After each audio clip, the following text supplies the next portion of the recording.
We have everybody here. Yeah. Christy, Hi, Catherine. Welcome. Oh, bye-bye. Did I do that? I didn't mean to. I think so. You didn't do that at all.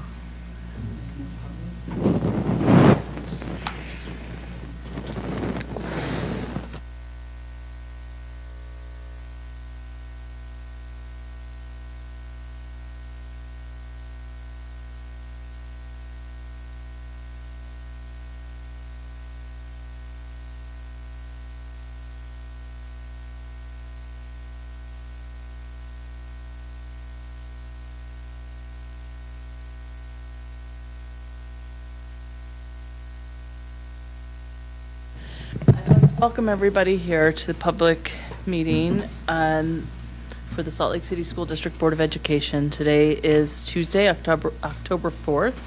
Hard to believe it's October, but we feel it in the air at night, in the morning, right? Thank you, board members, for being here. We've got all of us present, and I appreciate that, and Business Administrator Kersley here as well. Welcome. What I'd like to do is start this meeting with a motion to enter into a closed executive session for the discussion of litigation, negotiations, and/or property, as well as character, professional competence, or physical or mental health of an individual and/or deployment of security personnel, devices, or systems. I'm open to entertaining that motion now. I can do that. Thank you, Christy. I move that we go into closed executive session on October 4th, 2022 at 5:03 p.m. for the purpose of character, professional competence, or physical and mental health of an individual and/or deployment of security personnel, devices, or systems, litigation, negotiations, and/or property. Do I have a second to the motion? Second. Motion by Christy and second by Mohammed. If there's no discussion to the motion, we'll go ahead and vote on it now, beginning with Board Member Williams in Precinct 1. Bryce Williams, yes. Jenny Sika, yes. Catherine Kennedy, yes. Nate Salazar, yes. Mohammed, yes. Melissa Ford, yes. Christy Sweat, yes. All right, thank you. That motion carries. We'll go ahead and close the meeting. Thank you, Sam, for turning off the feed. We'll see you all again at 6:30. And let me know when we're off, Sam, and we can close the door. Are you starting with me? Hi there, Lydia.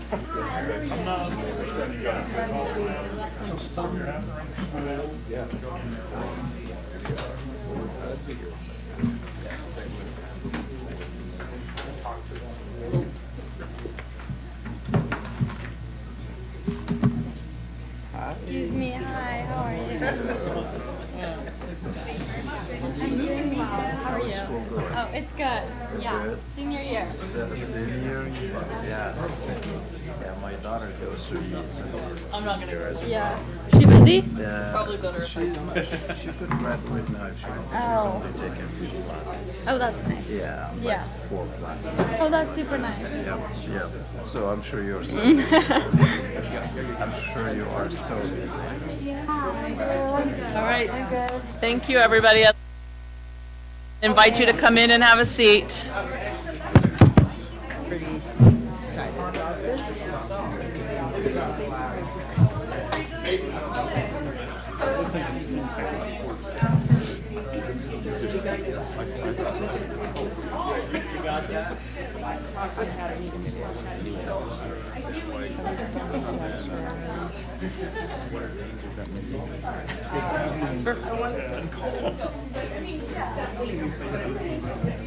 All right, thank you everybody for being here.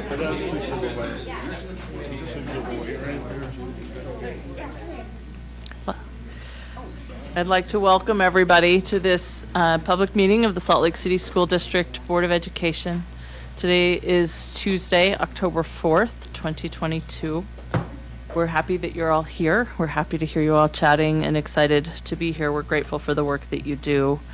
I'd like to welcome, we have quite a few of our teachers and representatives and principals. Thank you for being here. I think representing the Salt Lake Education Association, James Tobler, welcome. Thanks for being here. Amanda and Mike, thanks for being here. I'd like to, Adriana Pinto is our SLCSD rep tonight. I don't see, oh, there she is. Welcome. Thank you for being here. Cindy Mills, thank you for being here. We have a transportation rep here. Very thankful for the work of our transportation department and our child nutrition department as well. Also probably need to welcome Roxy. Welcome home. Roxy's been just got home last week from serving an LDS mission. We're happy she's here. She's a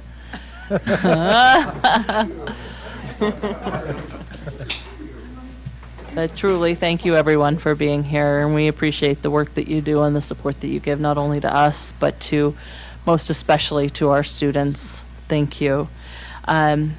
We'd like to begin with the Pledge of Allegiance, and Missy Mackey-Witters has agreed to lead us in the pledge. Thank you, Missy.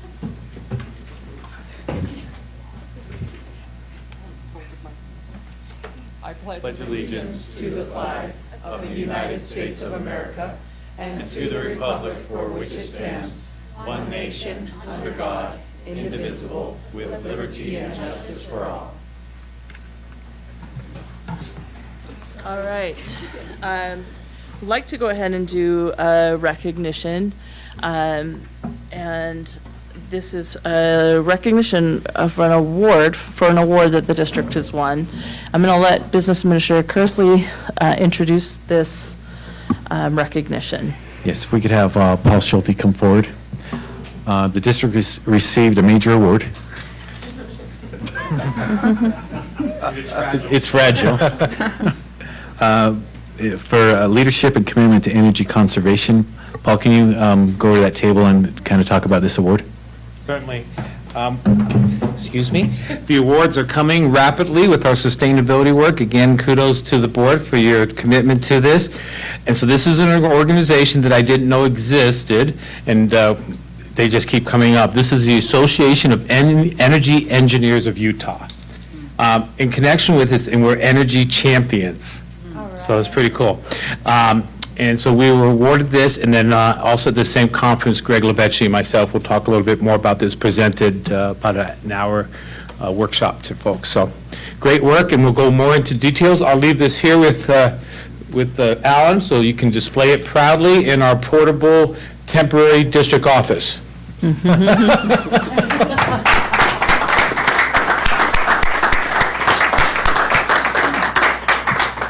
Thank you, Business Administrator Kersley, and thank you, Mr. Schulte. But if I heard you correctly, we're going to need to build a case for all the awards that you plan on winning for this. So thank you. No, I appreciate that. Thank you. All right, we'll move to item B on it's an action agenda, and I think something that we're looking forward to.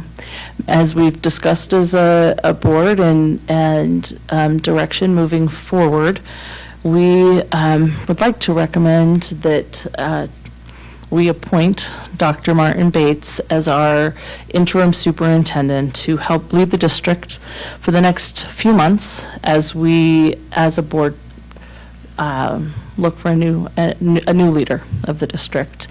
And I would be open to entertaining a motion that would appoint Dr. Martin Bates as the interim superintendent of the Salt Lake City School District. President Ford, I move that the Salt Lake City School District Board of Education appoint Dr. Martin Bates as our interim superintendent.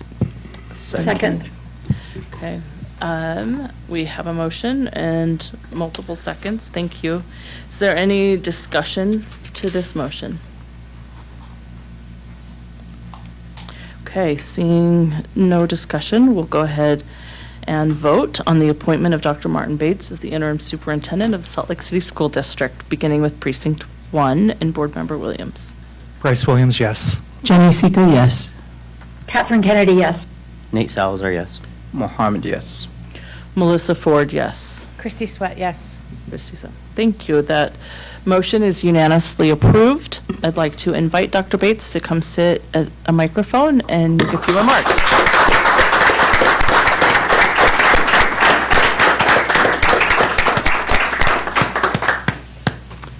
Would you like me to say something? Yes, Very please. good. Would you make a few remarks? Thank you. Thank you, board members. Thank you, all of you.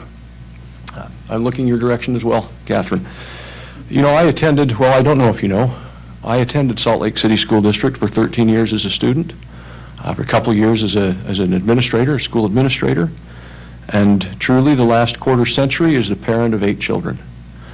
I honor and am grateful for great educators who worked with me and with my family in those 40 or more years.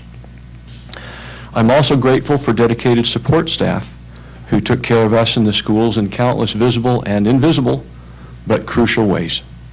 I look forward to helping this board and the board that takes office in January serve and support the children, the families, and the employees of the Salt Lake City School District.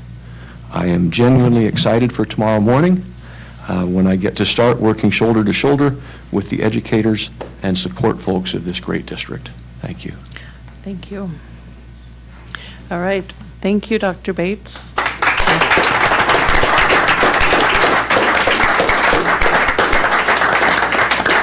I think staff meeting begins at 9. I'll see you all there. I would like to excuse Dr. Bates and go spend time with your family. Thank you. And we'll look forward to your starting tomorrow. Thank you. Thank you, Superintendent Bates. Thank you, Superintendent.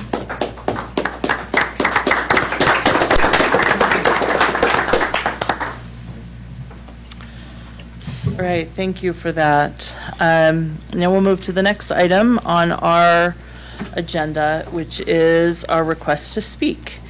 And we have, let's see, 2 people that have signed up to speak. Thank you. I'm going to go ahead and read as requested by the board.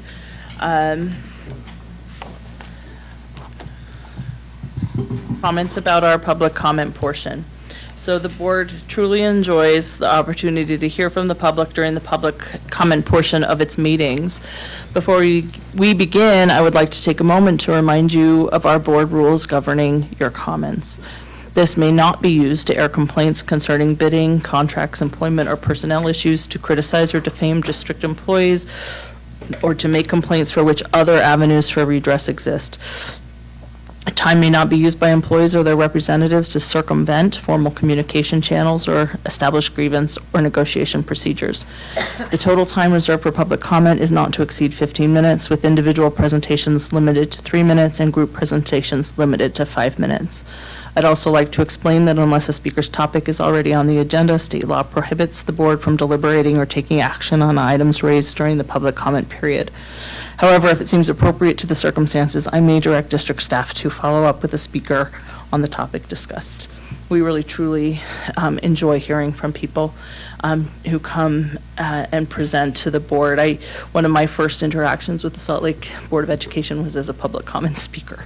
I know how terrifying it can be, but we really, truly do enjoy hearing from you. The first person who signed up to speak is Shivam Parhar. I'd like to invite you to come forward. Okay. We will save some time for you, Shivam, if you're on your way. We'll go ahead and move to the next person who signed up to speak, and that's Mike Harmon. Mike, thank you, Mike, for coming. Feels like you're a frequent commenter, and we appreciate it. I know. Yeah, that's a good thing, Mike. We appreciate it. Well, I don't know, you'll say that after my comments tonight. So good evening. I am speaking to you tonight as a resident of Salt Lake City and as the co-chair of the Poplar Grove Neighborhood Alliance. I'm extremely disappointed in your actions as a board of education during this challenging time. The board has failed to allow for meaningful engagement by parents, employees, students, and community members the important task of appointing an interim superintendent. I want to be very clear. This is not about Dr. Bates. It is about your actions as a board and the lack of engagement with parents, community members, students, and our employees. We all talk about the importance of shared governance and how that sets our district apart, yet the actions of this board do not foster a feeling of collaboration with stakeholders at this critical time. Yes, you met your legal obligation to vote in a public meeting, but obviously these conversations have been ongoing, and that you only brought one name forward rather than having a public discussion indicates that this was a foregone conclusion. I continually hope that you, as board members, will recognize the damage you do to public trust and employee morale when you are not open and transparent with major decisions like this, and when you not seek input and opportunities for stakeholder feedback. You make decisions like the one tonight absent any meaningful public engagement on something of this magnitude, and my hope is continually diminished. The community has strong feelings on the characteristics and qualities we desire in a leader, even an interim. Yet, the opportunity to share those in a meaningful way was not provided. I acknowledge the board's authority to make this appointment, but as indicated in the mission statement, we are, quote, committed to educational excellence and integrity in collaboration with families and community. This action was definitely not in collaboration with families and community. Thank you, Mike. We appreciate hearing from you. Is Shivam here? Has he arrived? Okay. So what I would say to Shivam and anybody who has comments that they'd like to share with the board, feel free to contact the board through email. We would be happy to hear from you. We always are. Thank you. Right. The next item on our agenda is time certain. It's our public hearing on the student fee schedule. So that starts at 7. We have some time. So what I'd like to do with the board's approval is move forward with the agenda, keeping space open for that 7 p.m. time certain student fee hearing. So I'd like to move ahead with the consent agenda. It's lengthy, and it covers a lot of information, and I appreciate the work that goes into what's presented here, including work by board members on our board policies. Thank you to the policy subcommittee.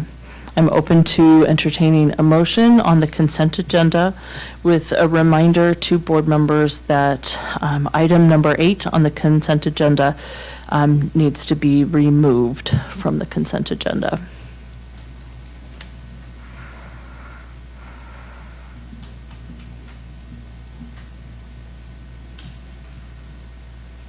Nobody wants to do all the reading. President Ford. I move that we accept the consent agenda consisting of item number 1, purchasing and accounting reports, A, purchasing report, B, purchasing report, the Excel format, C, budget report for August 2022, D, payment voucher report, E, schools financial report, August 2022, F, administrative stipend report, 2, human resource services report, 3, minutes for board meeting September 6, 2022, 4, minutes for board meeting September 20th, 2022, 5, minutes for the board meeting September 23rd, 2022, 6, separation, release, and consulting services agreement, 7, board policies A, B3, tax increment financing, B, C4, community use of facilities, C, G2, emergency preparedness and response, D, G6, child nutrition, food service management, E, G27, fundraising activities, F, I5, school day for students, G, I7, curriculum and instructional materials, H, P5, employment of substitute teachers, I, S14, student mental health and well-being, excluding number 8, case number 23-010, 9, case number 23011, 10, case number 23012, 11, case number 23013, and 12, case number 23014. Thank you for the motion, Nate. Do I have a second to the motion? I'll second. Okay, thank you. Second by, a motion made by Nate, second by, Bryce and Mohammed, right? Thank you. Is there any discussion to the motion on the consent agenda? Again, I'll just echo that what I've said earlier, which is this represents a huge portion of the work that's done in this district. You can see how broad it is in the policies, the purchasing reports, the human resource report. I was happy to see we've hired at least one bus driver, so thank you for that. And Ms. Sutherland, thank you for the work that you do. So I will go ahead and open the voting on the motion that approves the consent agenda with all of the included items with the exception of number 8. And we'll begin voting with Board Member Sika and Precinct 2. Jenny Seeker, yes. Catherine Kennedy, yes. Nate Salazar, yes. Mohammed, yes. Melissa Ford, yes. Christy Sweat, yes. Bryce Williams, yes. Okay, thank you. That motion carries. While we're, again, about 13 minutes before our time certain public hearing on the student fee schedule, we'll go ahead and move to the first report on our agenda, which is the beginning of year MTSS and House Bill 58 intro. And for that, I'll invite Ms. Sutherland to the table. Thank you. Do I need a clicker or? Ask Sam. Ask Sam if you can pass this.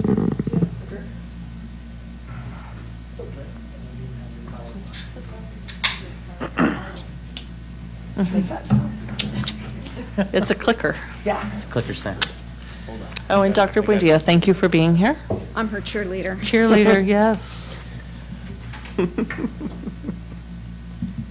Okay, so just as way of introduction, I wanted to give you 3 updates on how MTSS is, various aspects of MTSS and how it's proceeding in our district. So this is sort of the beginning of year update, and I have a mid-year and an end of year. So I'm not able to share a ton of hard data right now because the year just started, but I wanted to give a chance to let you know how things are going. Okay, Alan? So I have to get Sam your PowerPoint. I forgot to get it to him. Oh, okay. So I got to find it. Okay, we can just go through the PDF. Sam will control pages, so. Okay. So click at him. Okay, so some of the hiring that we've done since I talked with you guys last spring is we've hired 4 behavior specialists for a total of 8, and those are divided 2 per area. So instead of having 4 specialists that cover 10 to 11 schools, we have 2 specialists covering that same number, and they're working together to offer behavior support in those schools, and they're able to offer a lot more support, more in-depth support to the school, the teachers, and the students. We also hired Sorry, if you can just break the abbreviation of MTSS. Sure, yes. Yeah, Multi-tiered systems of support. Thank you. All right, and we've hired 1 safe school specialist, and she's been instrumental in helping us thoroughly cover safe schools cases. And I'm proud that our group is so diverse in their levels of experience and backgrounds, because I think we're able to offer support in a lot more types of classrooms, and we have experience in a lot of types of behaviors. So it's a good group, and we bring a lot of expertise to behavior in our district. So as I mentioned, we've aligned 2 behavior specialists with each of the 4 areas, and their main goals are to support individual student behaviors, build behavior support capacity within the schools, and then coach schools on implementing MTSS. And so those are really the 3 tight expectations of their job, but there's a lot of other things that we're looking at in building the vision of the team and what we can handle now that we have this many people with us. So we're really grateful for that, and there's a lot of creative ideas being generated about how we can best support our schools that are exciting. The Safe School Specialist covers 3 areas, and I cover 1. And we support schools in student conduct and discipline processes before, during, and after. So not just in training how to manage safe schools cases, but also what do we do when we have a case, and how do we support the student afterwards. So in terms of beginning of year data, I'm collecting data on 17 different data points, and they cover school and district-wide implementation of MTSS, student conduct and discipline incidents from various angles, academic data points that I'm collaborating on with teaching and learning, and school SEL plans, which are the 40 minutes a week that we expect schools to do, and then results from the SEL survey that all of our schools are doing this fall and spring.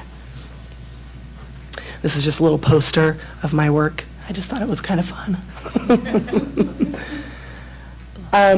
Okay, and then in terms of MTSS communication, I'm trying to share monthly MTSS information in our weekly wrap emails to the district. I did my first one in September about tiered supports. And then I'm doing these 3 presentations to you all, and then I'll have some data to present to you all at mid-year and end of year.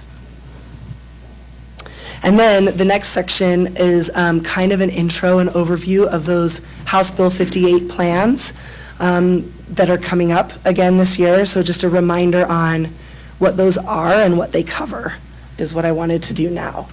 And I believe House Bill 58 is also called like the electronic cigarette bill, I think. So House Bill 58 was written in 2020, March of 2020, and there's a link in the presentation to the entire bill if anybody was interested in reading it. But basically what you really need to know is that each school must develop a positive behavior plan to address the causes of student use of tobacco, alcohol, electronic cigarette products, and other controlled substances through promoting positive behaviors. And we've embedded this into our school board policy S3. So the plan shall address issues including peer pressure, mental health, and creating positive relationships. And it may include programs, clubs, service opportunities, and pro-social activities. So again, each school has designated a positive behavior specialist to do this work, and this is our 3rd year, I think, doing this work. And the first 2 years we had a lot of administrators that took on that role, but you all recommended that maybe this year they all delegate. And so they've all delegated, and this year we have counselors or teacher leaders at every school doing this role. So it's freed up. It's still the principal's plan, but the actual work is being done by somebody else in the building. So the timeline, most of our teams are getting on their SIC and SCC agendas right now to present their plans, and then they're going to turn them into me by the end of this week. And I will give you all access to those probably within the next week or so after I go through them. And I'm hoping they can be approved at the November 1st school board meeting. And then we get into like having them write the reports in the spring and having you all approve those in May. So it's just a cycle, and we're starting a new one right now. And so we don't really have to click on these, but I included some examples so you could see what like a high school plan might look like and what an elementary school plan might look like, just so you would have those examples if you haven't looked at these before, although I think all of you have. Mm-hmm. Yeah. You've asked before, like, what should I look for? And so I'd recommend looking for if there are any gaps, like something you feel the school should be covering that they're not, would be something that you could look for and give us feedback on.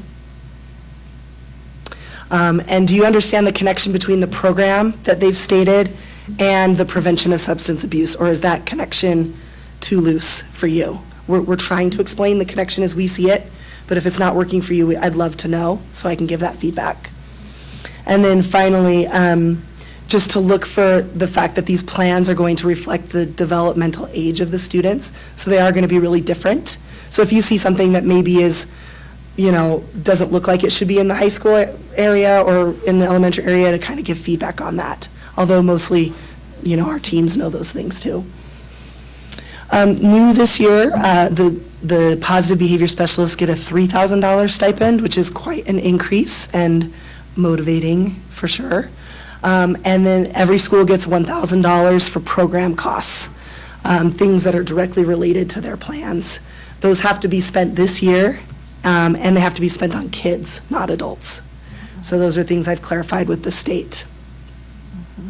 And so the next steps is I'll give you access to the documents soon. It'll be in a OneDrive folder, and I'll make sure it's directly linked to the memo I send you guys. I need you all to review them to give me any feedback or suggestions. I've taken all the feedback you've given me in the past about larger font, more bullets, reference pages, all of those things, and then approve those plans at the November 1st board meeting. That's it. Thank you, thank you. Yeah. Any questions? Are we all good? Question, when will you give us access to those? So the plans are due to me on Friday. Okay. And then I'm probably going to have to take a couple of days to look through and make sure folks have turned in what I've asked them to, and then do some follow-up. So it might be in like a week and a half. I'll try to get those to you. All right, thank you. Questions for Emily from the board? Thank you so much. We appreciate the work you do. Thank you, Emily. All right, we've got 3 minutes until our scheduled time certain student fee hearing. So maybe we should just hold on for 3 minutes.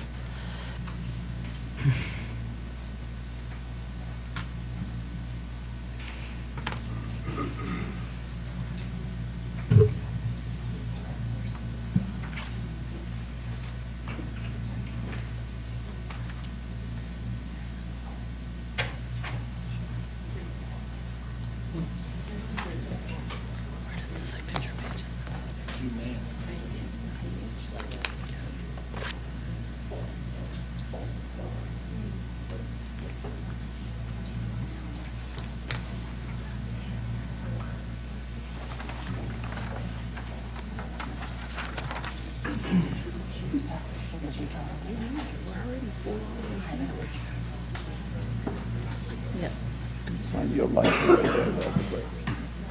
And the date.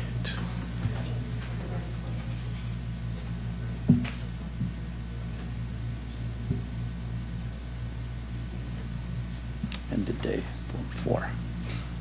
Do it fast for me.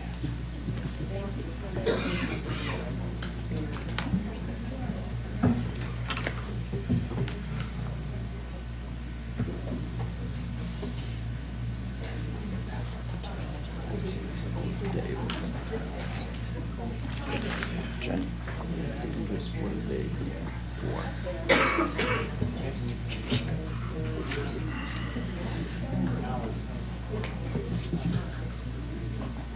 Is it 7? Quite. You have a pen? Here. I used the... Here, use one. This 4. There you go. Come on. The speaker's 3 or 5. You think it's a suitcase or what? All right, thank you. Well, I guess we're not quite there. 1 minute. Okay, we could pass that around to Christy to give to, oh, Joan's gone, never mind. Sorry, I said your name and then I. It's a long minute. All right. Thank you for being patient with us as we honor our time certain commitment to the public hearing on the 2022-2023 student fee schedule. I'd like to open the time for public comment on our 2022-23 student fee schedule. Do I have anybody here who'd like to speak to the changes that have been made or on the fee schedule in general?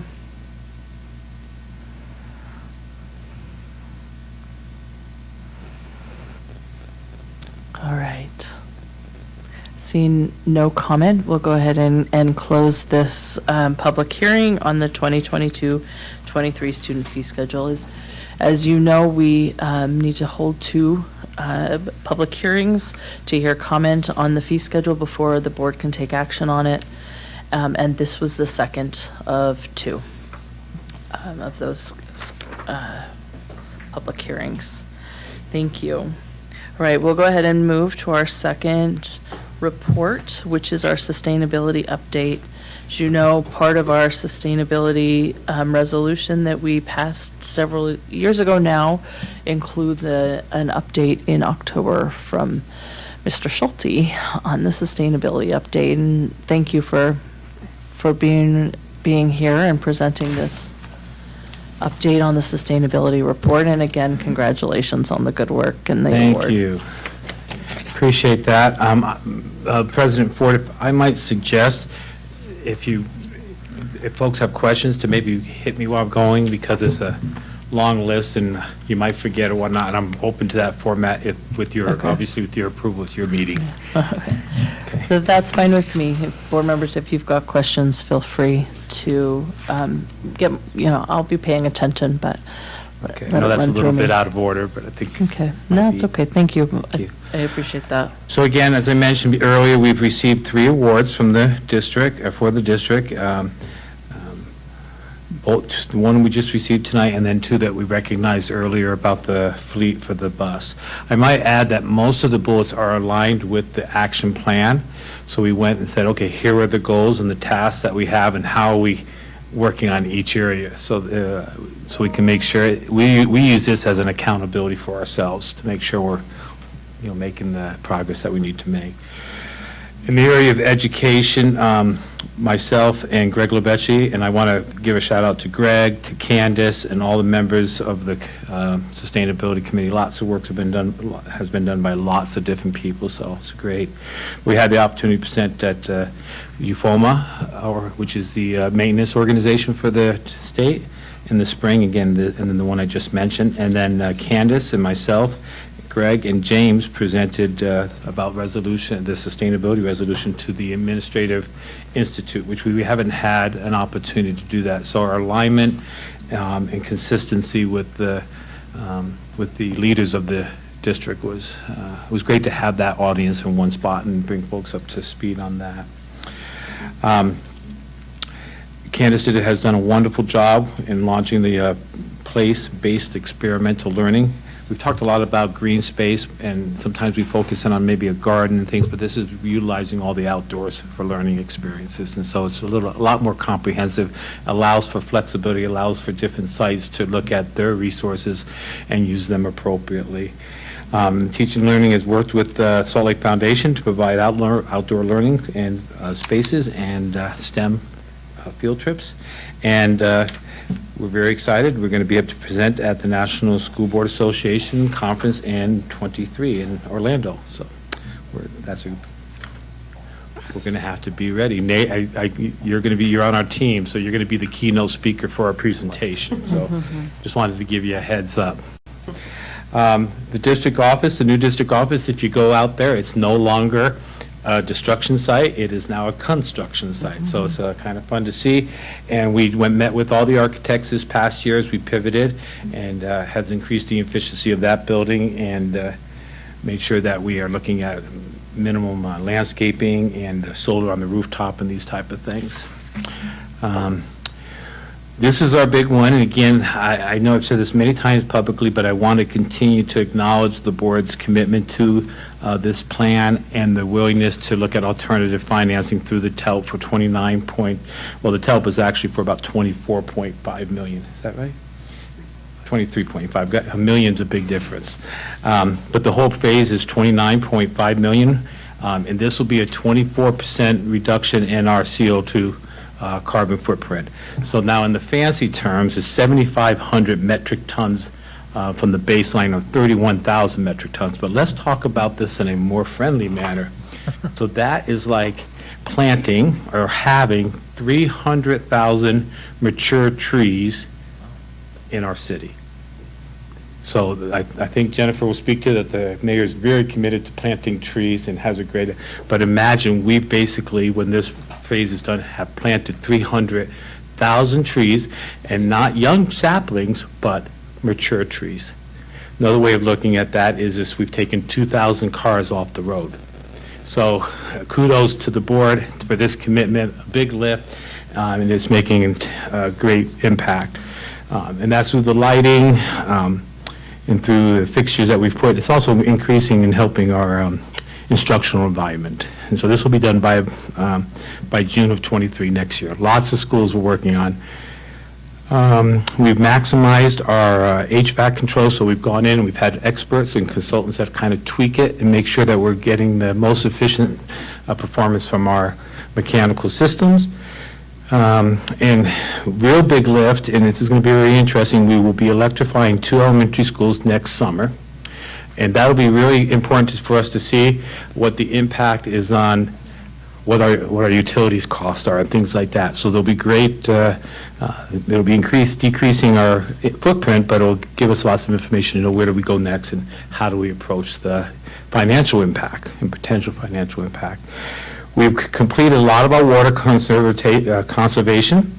The faucets and bathrooms and toilets and urinals have been retrofitted, so that is allowing us to save an additional 12 million gallons of water by making that happen.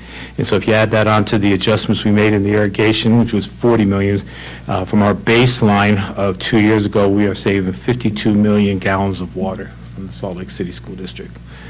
Great job, everyone.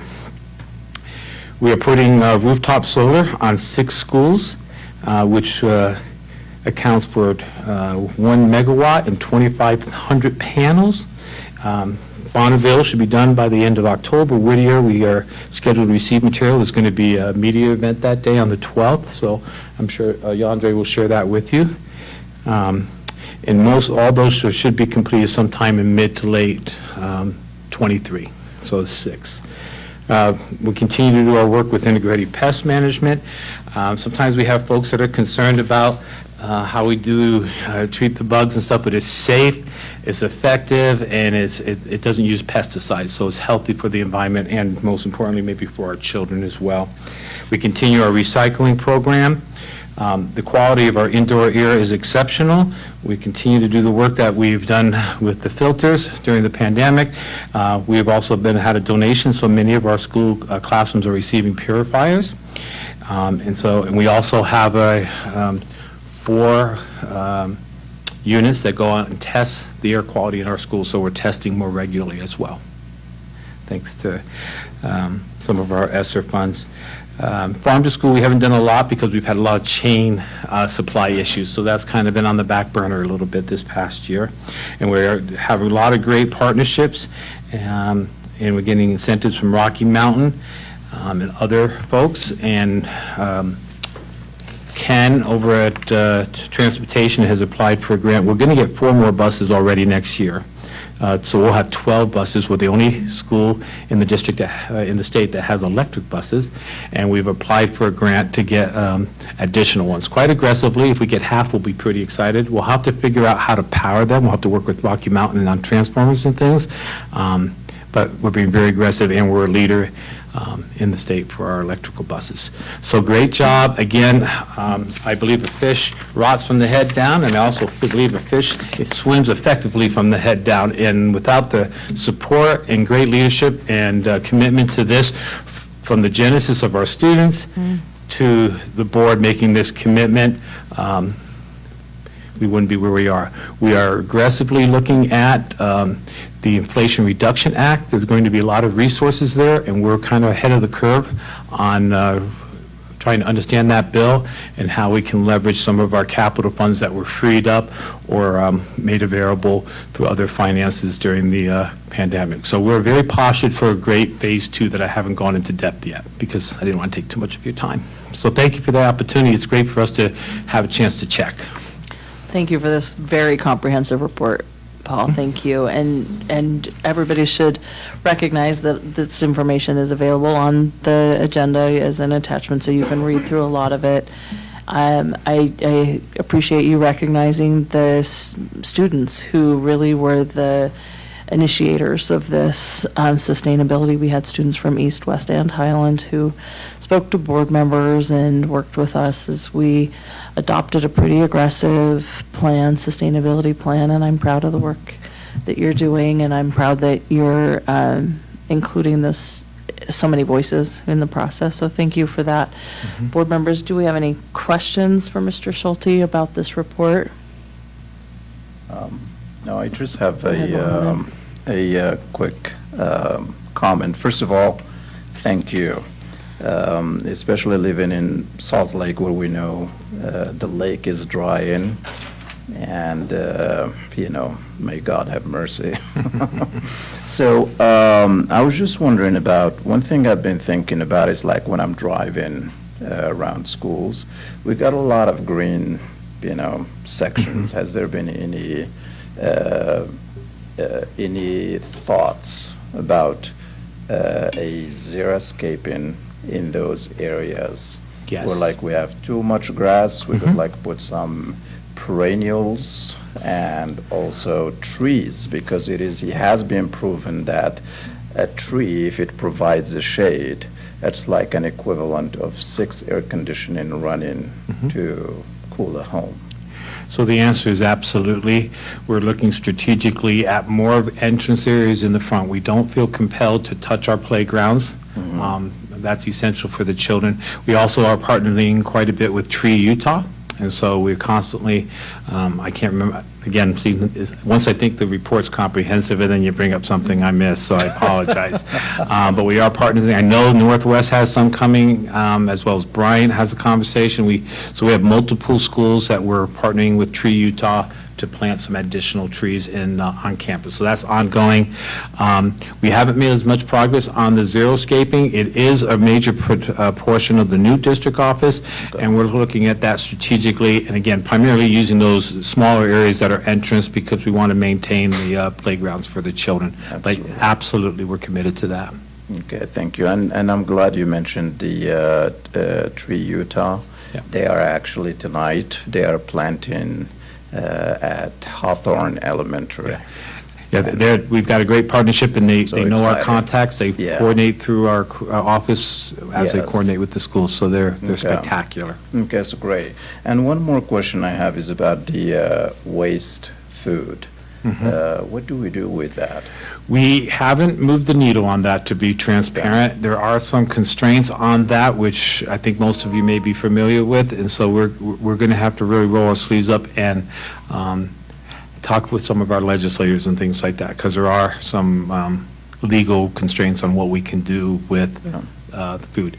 Now, that being said, there are some possibilities, and there are some very isolated use of repurposing food. I don't think that's a great way of saying it, but allowing, the fruit that doesn't get picked up and stuff for folks to take it. So, but we really haven't done as well as we could and haven't really evaluated that opportunity as in depth as we could, for sure. The reason I'm asking, I will get you some information about that, because apparently there is a company here in Salt Lake City that uses waste food and translates it into energy.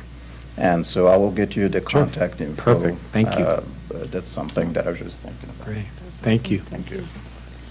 Other questions or comments for Paul, Lydia? I see in your report that you are continuing to talk to school environmental clubs, and I would just like to say thank you for that, because I know the sustainability resolution originally came from student feedback, and so it's good to see that you're continuing to implement that in your sustainability plans. Great. And we have the teachers are on this sustainability committee, and we even have students we're recruiting new students, and we still have our students that have gone on to college, because we do most of our meetings in Zoom, are still participating. So that's awesome. So thank you. That's great. Thank you, Paul. Other questions or comments?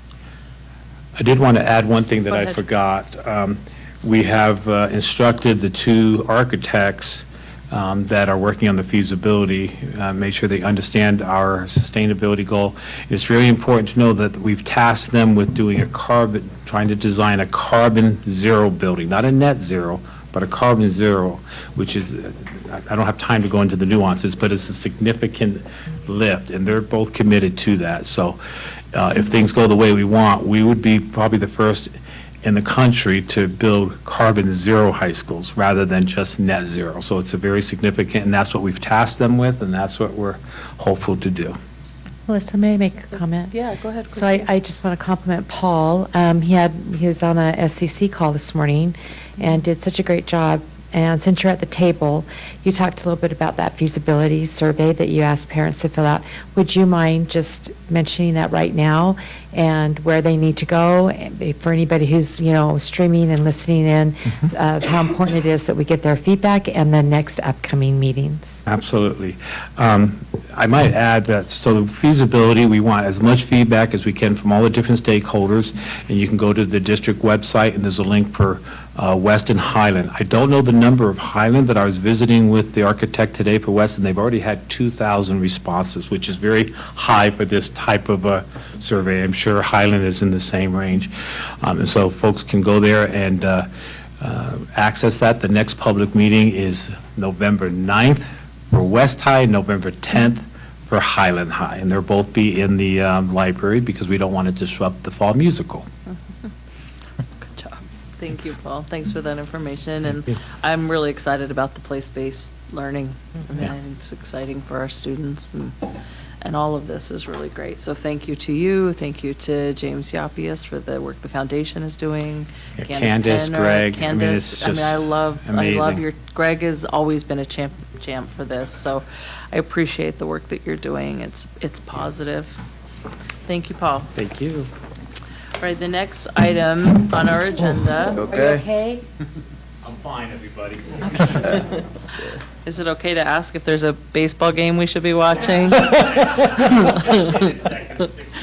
he did, kidding. yeah. Yay for Aaron Judge. Okay, thank you. Thanks, Paul. The next item on our agenda under the report section of the agenda is the new school improvement plan format, which was formerly the SSP, or Student Success Plan. And Dr. Taylor is here to go through this. I really appreciated the work you put together in presenting this information to the board, and the PowerPoint was awesome. So I'm looking forward to hear what you have to share with us. Thank you. Thank you. Good evening, everyone. Good evening. What we wanted to do is, as an informational item, is get this before you got a chance to see the actual plans. And this is simply a breakdown of the change between the previous plan and the new plans that will be coming forward. We're looking at aligning those plans with the results that we got back from our desk audit from Title I, and we wanted to make sure that principals did not have to have multiple plans when they could have one document to provide guidance. So it's, red is new or a change, and black was the comparison to what the previous year was of the old plan. Had any questions? Thank you for putting this together. Questions from the board? Go ahead, Christy. Thank you, Dr. Taylor. So, I'm sorry, I just want to make sure. So the school improvement plan, which is discussed at the school community council meeting, Yes, ma'am. is that what the stakeholder planning meeting is that you have listed here? Yes, ma'am. It could be that as well as additional meetings if they're communicating it to the community. Okay, so right now it's listed that a principal, the Title I director needs to be there also? In some cases. In some cases? Yeah, they're saying as a review of this plan, these individuals at a minimum have reviewed the plan, have worked in conjunction with the plan, and have, for lack of a better word, approved the plan. Okay, and so really it's talking about a signature, that you need to require a signature, right, of these people that you have listed? Yes, ma'am, to attest to their fact. Okay, all right. And so it looks like it's really close to the makeup, except that the makeup of usually the SCC is one more parent, One more parent. than the faculty. So, but I don't see where that, because I guess, Melissa, that would be something that as we look at the SIP and how that's approved, through the SCC process, right? And let me highlight, Probably different, but It is Let me- different than the land Yeah. trust, which is what we're used to seeing Right. with the SEC approving it. Right. And the composition is slightly different. slightly different. So I think Yeah. that's good. It's good Yeah. if you could explain the, that's not the maximum, that's a minimum number. that's a minimum number. So they can have as many as they want on it. They could have 20 signatures. But we want to make sure, because as a result of our audit, there were some findings and concerns about having a lack, well, I ain't gonna say a lack, let's say a smaller amount of people who were directly involved with approving the plan. Okay. So they wanted to Well, make that sure. makes sense, I guess, because it varies from school to school, how many parents are involved in the school community council. Our school support people are here, they know this better than I do, too. But attending those meetings, it does vary, right? All of us can see a varying number of people that come to those meetings. So having, more of a specific people that need to sign off on it, or at least know that, so require signatures will include, so they actually have to be a part of the conversation, they just can't sign off on it. That's correct. Okay. That's a little helpful, but that is a Yeah. little change. it's a little change, Yeah. but trying to document the participation in the SIP, I think that's Yeah, I a think good that's thing. good. Yeah, thank you, Christy, for that question. Other comments from board members about what's put in this document? You'll be asking for our approval along the same timelines that we've been using, Yes, right? ma'am. Just it'll have a little more of the signature page and some more engagement in the process, some more specificity about how the document's put together. Yes, Is that ma'am. right? And I want to give a shout out to technology, to IT, because Sam has been the man to work miracles for us. We've got this pretty much in a digital format, and he was Johnny on the spot. I mean, he got it done for us. He's With a his magician. 1,000 plans that he got to do in other areas, he still was able to help us out. Yeah, it seems like from the way you describe it, you've got text boxes that can be Right.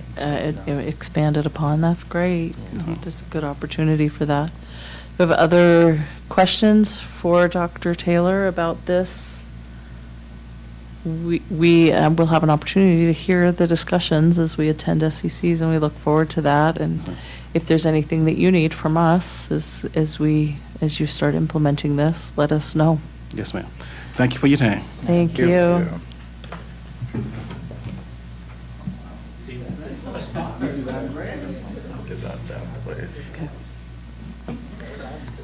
Okay, so we're going to go ahead and move to the discussion agenda on our agenda tonight. And for the moment, we're going to skip item 1 with the board's approval, and we'll start with item 2, which is the Utah High School Activity Association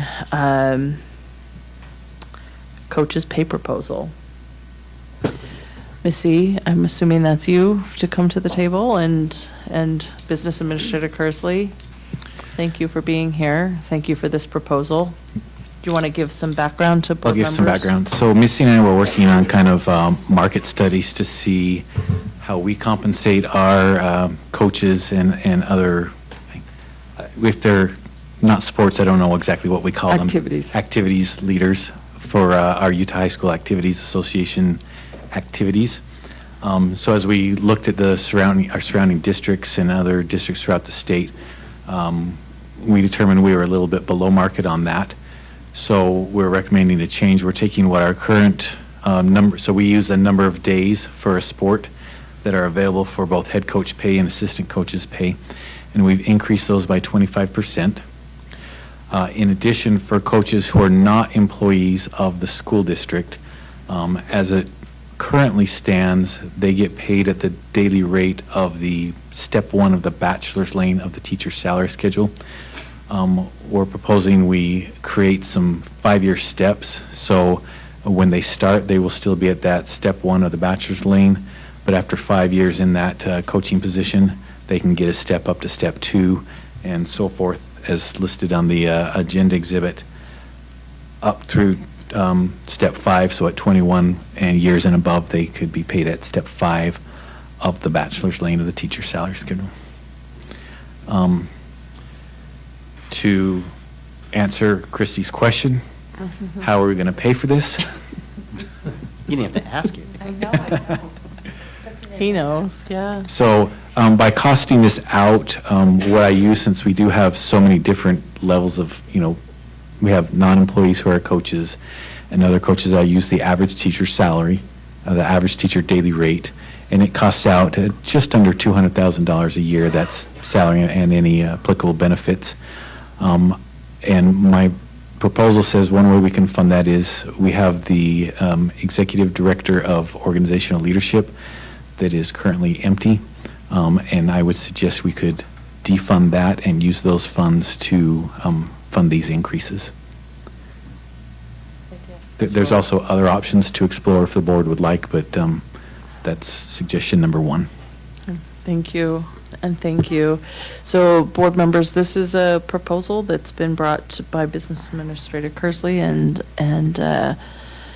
your title is Director of Athletics and what do you- Title I. And yeah, you do all the things, and she does it well. Thank you, Missy.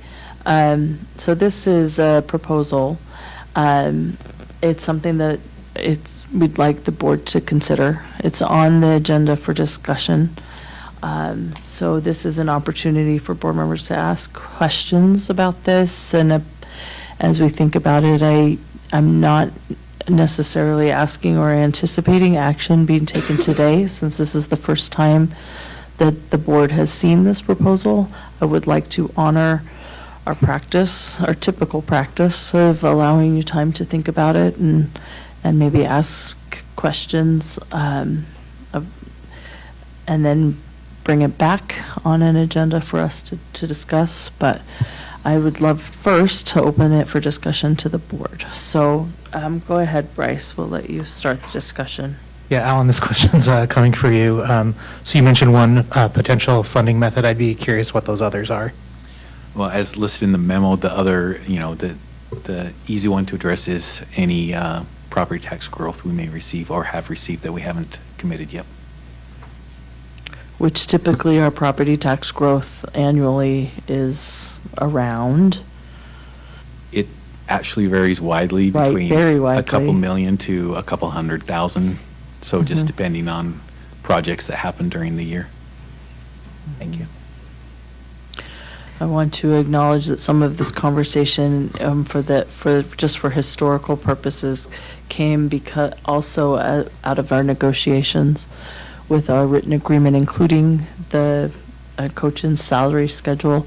You'll notice that we made a change through negotiations that honors that we want to be competitive in our coach's salary, but pulls that salary schedule off the written agreement so that there's some flexibility in terms of if a sport is discontinued. For example, we had on that chart a diving coach salary, but we didn't have diving teams and we had no diving coaches. But we do have lacrosse coaches, and they were not on the schedule. So this is sort of making that schedule a little more adaptive or nimble for the needs. So, Melissa, could I ask a question? yes, please go ahead, So, Christine. Alan, will you just walk through again where in the first paragraph you talk about the two different salary schedules? So if they are an employee of the district versus if they're not an employee of the district? Right, so if we have an employee of the district that is paid on the certified salary schedule, and if they coach a sport, they get paid their daily rate by the number of authorized days. If we have an employee that's not paid on the certified salary schedule, perhaps a custodian or a bus driver, or someone who's not employed by the district otherwise that we hire as one of our athletic coaches, they get paid on step one. They get paid the daily rate of step one of the bachelor's lane of the certified salary schedule. And then it's going to be a 5-step, is that what you said? Yes, so one step every 5 years, One up step to a every 5 maximum of years. step 5. Okay. My recollection, I don't know if it still is this way or not, is that there are a great number of our coaches that are not employees of our district. Is that right? Correct. Actually becoming more, it's a lot becoming more more- swung A lot that more, way than it was right? 10 years ago.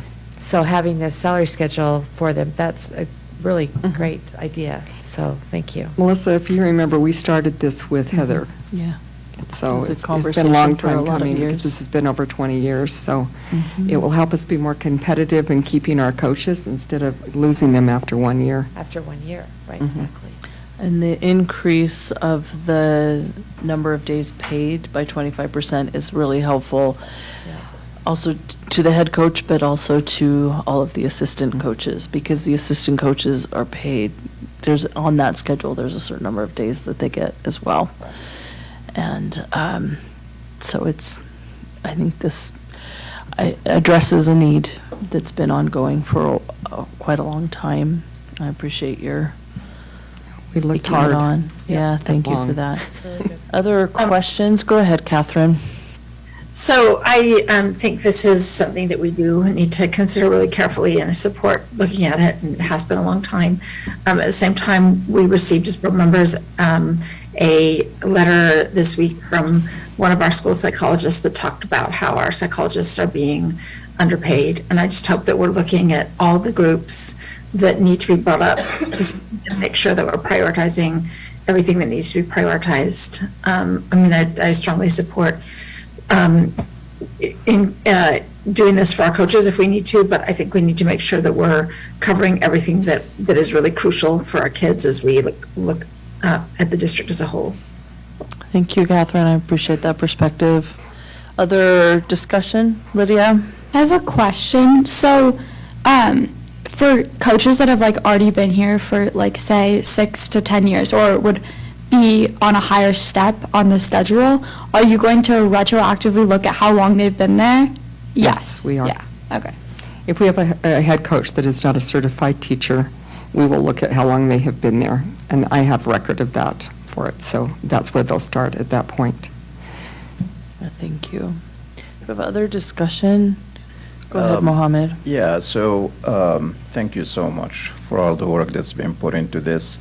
And retention is definitely, if we can avoid any more challenges of trying to find a way to retain our coaches, I think this is a good starting point here.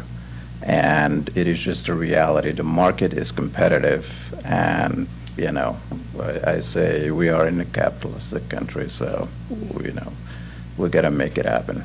Yeah. Thank you, Mohammed. If there's no other discussion about this, what I'd love to hear from the board, and I think I am hearing from the conversation a willingness to consider this and bring it back on perhaps the next discussion agenda for potential action. I'm hearing sort of generalized support and with a caution to make sure we're looking at all the things that we need to fund, and I appreciate that. So if the board's in support of that, we'll bring this back on a future business agenda for discussion. Thank you. Thank you. Thank you. Thanks for being here. Thanks for all you do. All right, are we prepared? Okay, we're prepared to now do item number 1 on our discussion agenda, which is the 2022-2023 student fee schedule. For that, I'll invite Executive Director of Policy and Legal Services, Ms. Christina Kindle, to the table.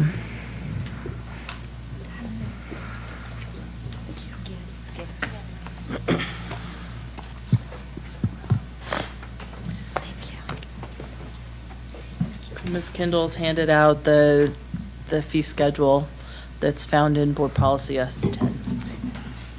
Thank you. Of course, you're welcome. I apologize if there seems to be a problem with the exhibit attachment. As we have discussed previously, we were doing some amendments to the 22-23 fee schedule to address potential increased travel costs related to different lodging arrangements insofar as the expectation for each student to have their own bed or sleeping berth. Additionally, there are some other changes on here related to enrichment activities at Open Classroom that Open Classroom specifically requested, and the fee attached to those enrichment activities aligns with our non-Title I school enrichment activities fee, so that's very similar. We also removed all references to additional attempts at driver's ed being non-fee waivable. Those are all fee waivable presently. And finally, there was some clarification made on certain sports teams that replaced their uniforms, that 100% of the participation fee would go to replacing those school uniforms every 3 years.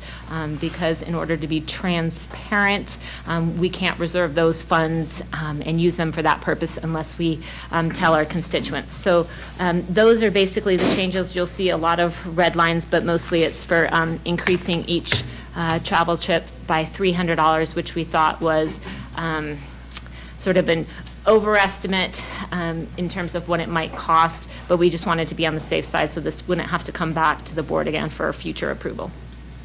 Thank you, Ms. Kindle. Of course. Do I have any, I'll open this for discussion from the board about this fee schedule. It's been something we've now talked about through, we talked about it at a public meeting, and then we had 2 public hearings about it.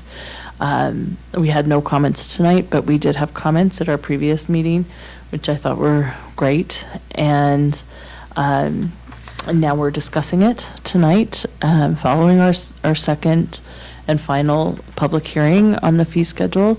So I'd like to open it for questions, discussion, comments by board members.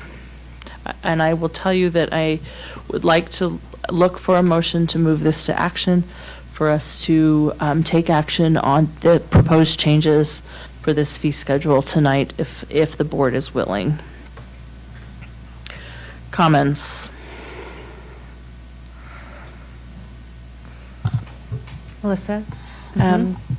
I'll make the motion, and discussion could still happen. Okay. I move that we move the 2022-2023 student fee schedule to action. I have a motion by Christie to move the 2022-23 student fee schedule to the action agenda. Do I have a second to the motion? Second. Motion by Christie and second by Catherine. Thank you. Is there any discussion about moving this item to the action agenda?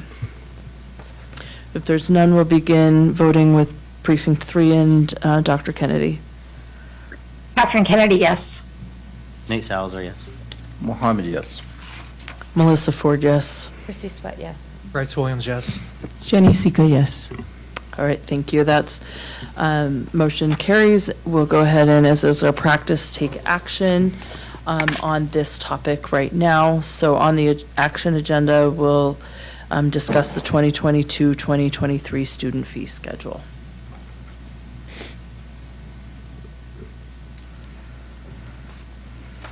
Would anybody like to make a motion? Yeah. Thank you.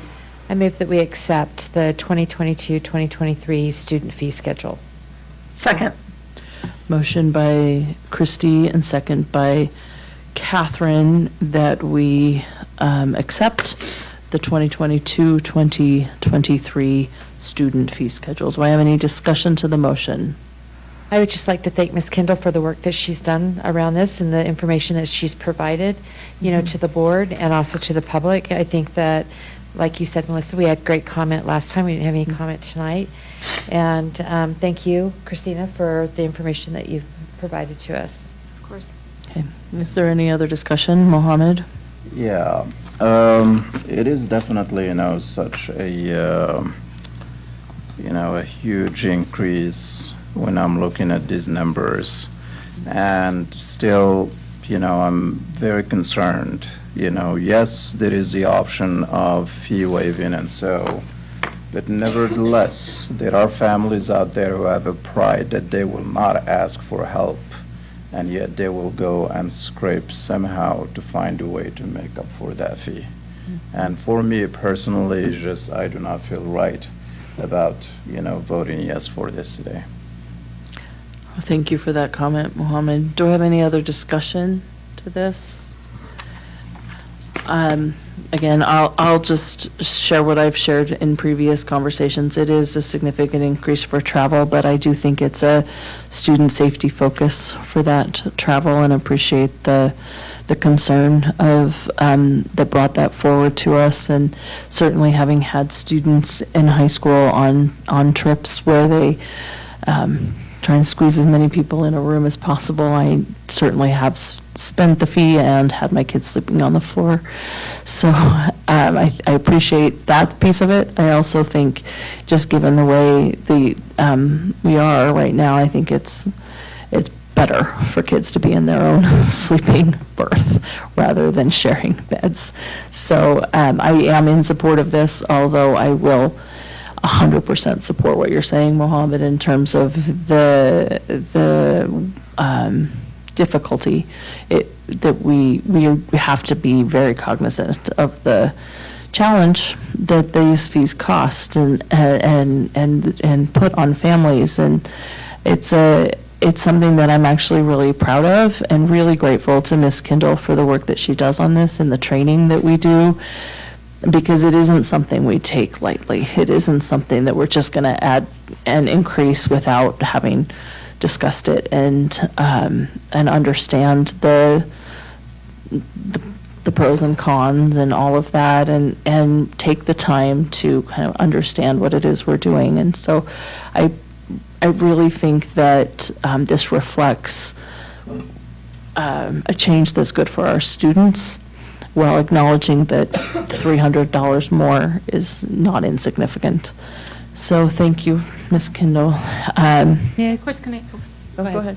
And I just wanted to say, I just want to remind everyone that these are maximums, and that there's not a requirement that this amount actually be charged. And when we went through the Title IX PowerPoint a few months ago, and in conversations with Business Administrator Kearsley's staff and District-wide Athletic Director Missy McKay-Whiters, we're not necessarily close to this fee with all our teams, but it was only equitable to increase all our fees with regard to travel by $300 for all teams in case anyone was going to bump up against this. But again, we're going to look at it very closely next year to see where the fees actually are and if we can decrease some of them on our fee schedule. But again, this is a maximum. It does not mean that this amount needs to be charged, and I just wanted to clarify that. Thank you for clarifying that. Christy, did you have a I comment? so appreciate what you have said, Mohammed. I really do. I think that every year, especially when we have our families that are registering for school, I think that's like the number one call that I get is about our fees. But I will say that after having, like Melissa, having kids, in sports and also in activities, the one thing that I think that has always happened, and I think continues to happen, is that when they do make a trip, that those coaches and those teachers that are involved in it know those students. And hopefully what will happen is that if there is any problems whatsoever financially, that is who's going to know, will be the people who are taking the trip, who are, a part of it and who are the stewards, of it. And so hopefully, we'll always make arrangements, no matter if, because if they can in any way, shape, or form help our kids, because we don't want to we want everybody to have access and opportunity to every activity that we provide in our district. And so that is the preponderance on all of us and on our schools to make sure that kids feel that way, that no matter what the situation is, and that they know their kids and they know the financial situations long before they ever plan big trips like this.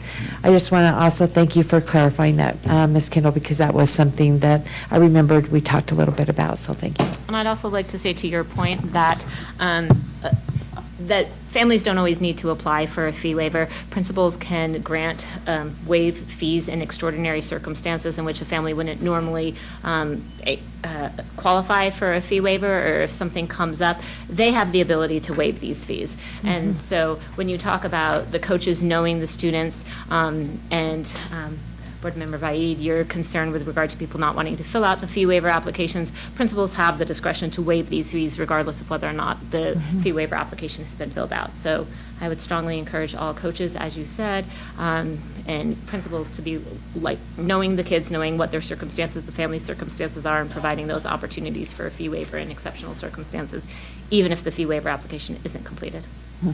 Thank you. Yeah, I will appreciate that, and I echo that. I've seen the good work of principals. Many of you are here today, looking out for students to make sure that there's no opportunity denied based on these fees, and that's really the reason we do this so carefully, is so that we do not deny opportunities to our students based on their ability to pay these fees. Thank you, Ms. Kendall. If there's no other discussion, let's go ahead and vote on the motion, which is that we adopt in this student fees 2022-2023 student fee school fee schedule with the proposed changes. Motion was made by Christy and seconded by Catherine, and we'll begin voting with Precinct 4 and Vice President Salazar. Nate Salazar, yes. Mohammed, no. Melissa Ford, yes. Christy Sweat, yes. Bryce Williams, yes. Jenny Sika, yes. Catherine Kennedy, yes. Okay, that motion carries. Thank you, Ms. Kendall. Thank you for providing this. We'll make sure this is attached to the minutes, the fee schedule. All right, the next item on our discussion agenda is school safety.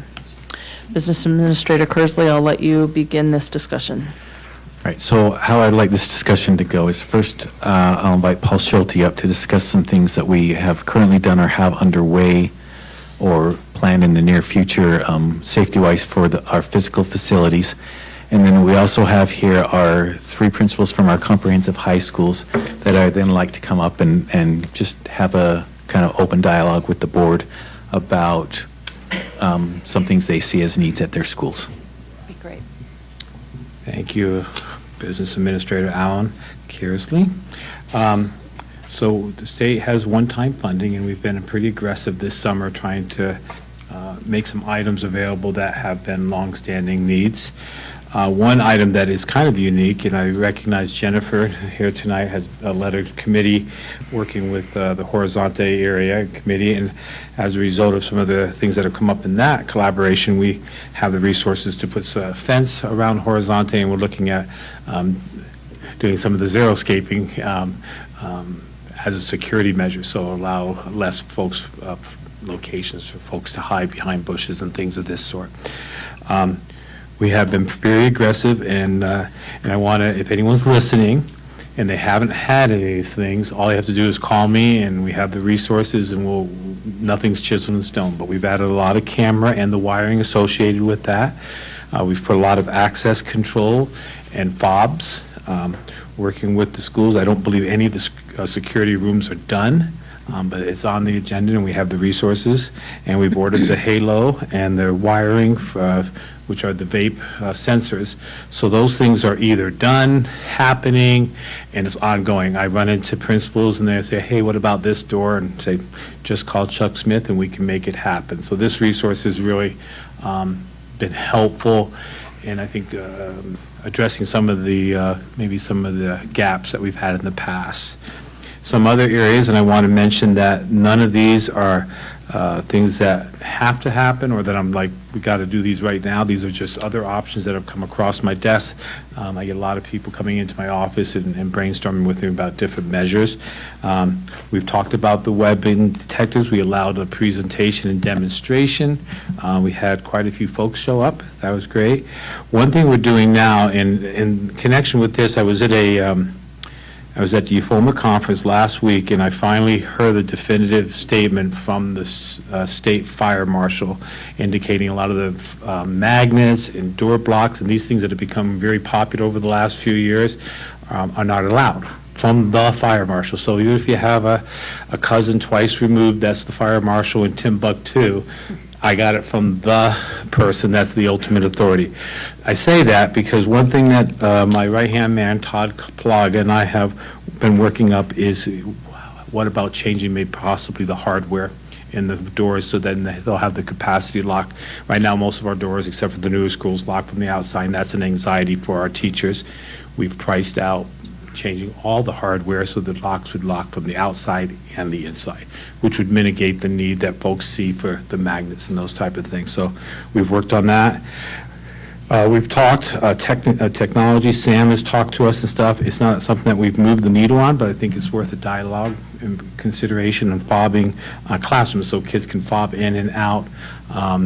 It can help you for attendance and lots of other reasons, but haven't really had any in-depth conversation, but it's something that has resonated a little bit. I might add one of the things that is not captured here, but it's on the access control. We have primarily focused that on the adults. So another conversation that we really haven't gotten into depth yet, and it'll be interesting to see how the principal address this, but whether you require kids to have keys, make certain doors available, and you can actually fob the doors for for the students as well. That's just but when you talk about classroom fobs can go a lot of different ways in securing the building. And then obviously some window tinting for the elementary, middle schools is very reasonable. We recommend if that's considered on a very limited basis, just on some main entryways. It's not something that would be prevalent throughout the building.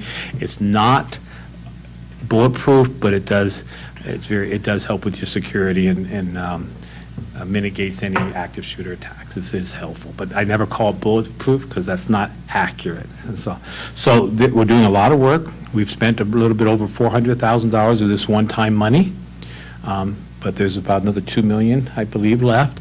So a lot of these things are things that we could consider. I believe the items up above we will continue to do. I'll continue to get emails throughout the year. So it's been great to just say, hey, let's go for it. But that's where we're at right now, and it's been very helpful to have that one-time resource. Yeah, that's great. Thank you to the legislature for that. Thank you. All right, should we invite our principals to the table?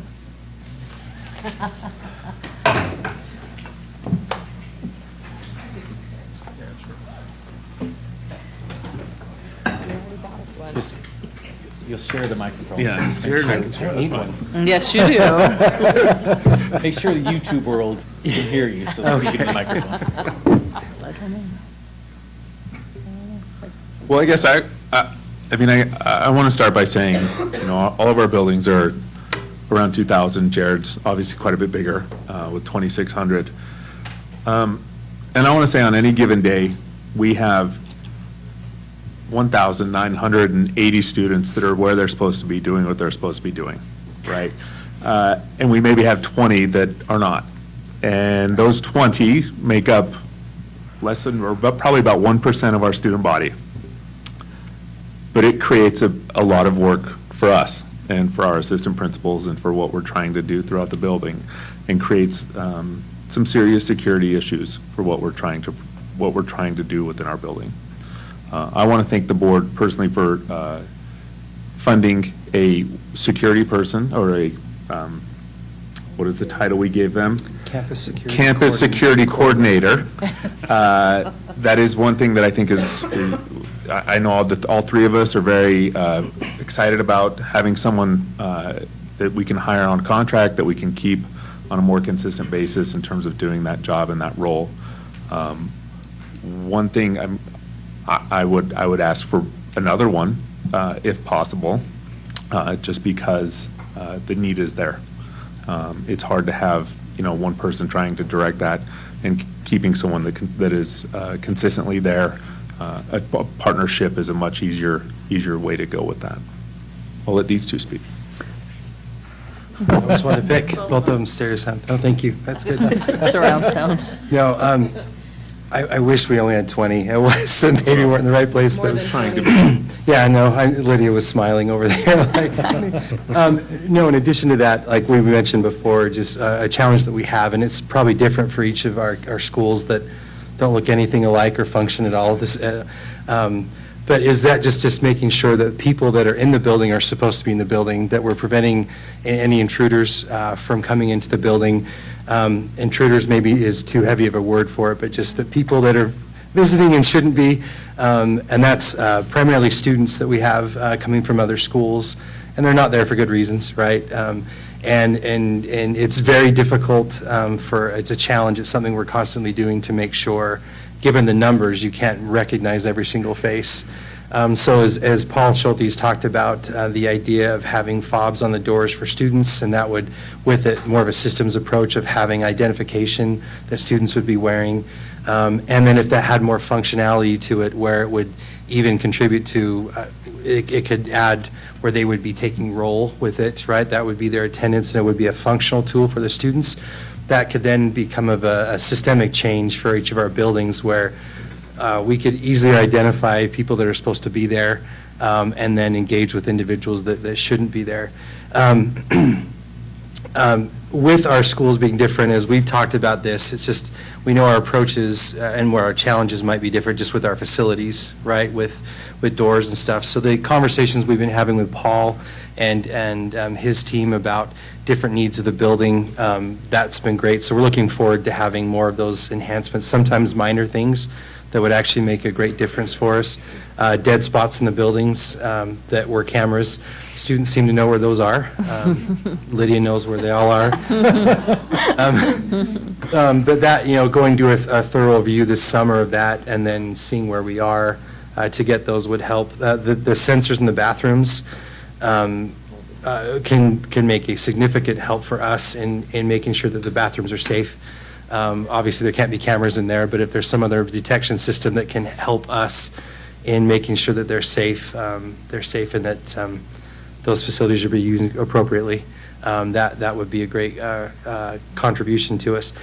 The conversation about the weapons monitors, right, is ongoing. I think we're all on the same page that if those are part of a system, meaning the people with the monitors, and all that entails with identifying students and so forth, with fobs and so forth, would be something that maybe we'd like to talk more about.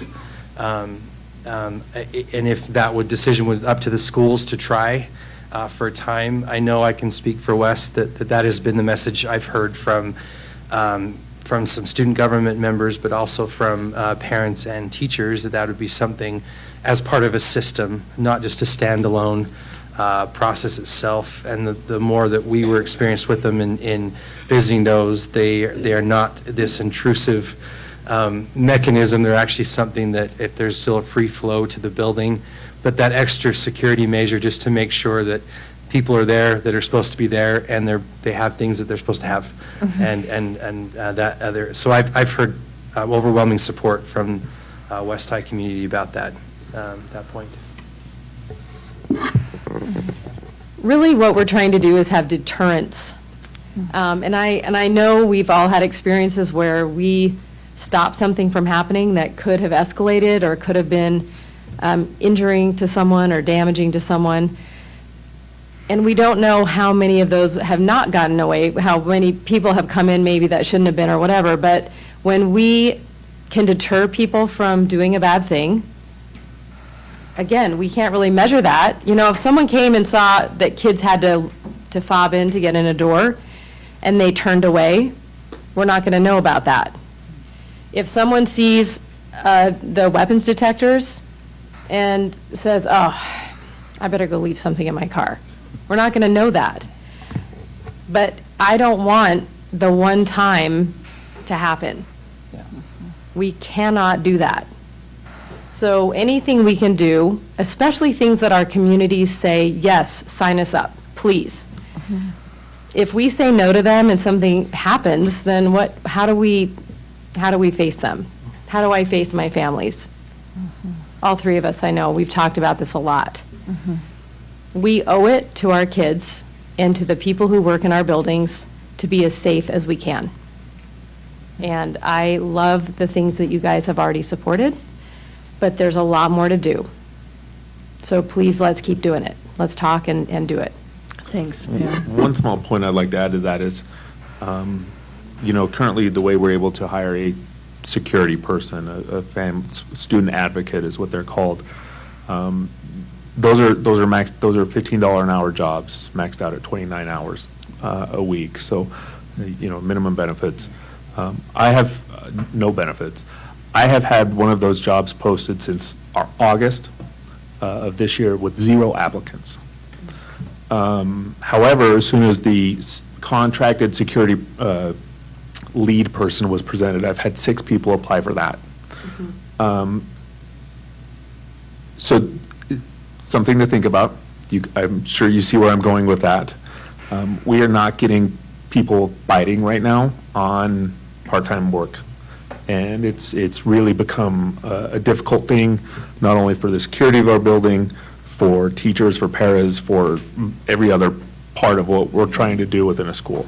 So, thank you. Just one more comment about that. We've talked before about the idea that where we feel like we're lacking, if we're looking at the real significant intervention that would take place, usually after a student has done something where there's a significant policy violation, right? There's an amazing process in place that I think protects students' rights, but also we have a lot of support now from Emily Sutherland's department that are right there with us, helping, guiding us through. And I think we can't overstate how much improved that process has been over the past couple of years. It's really it's great, and still refining actually as we go through different processes. They're always asking what they can do better and training us what we can do better.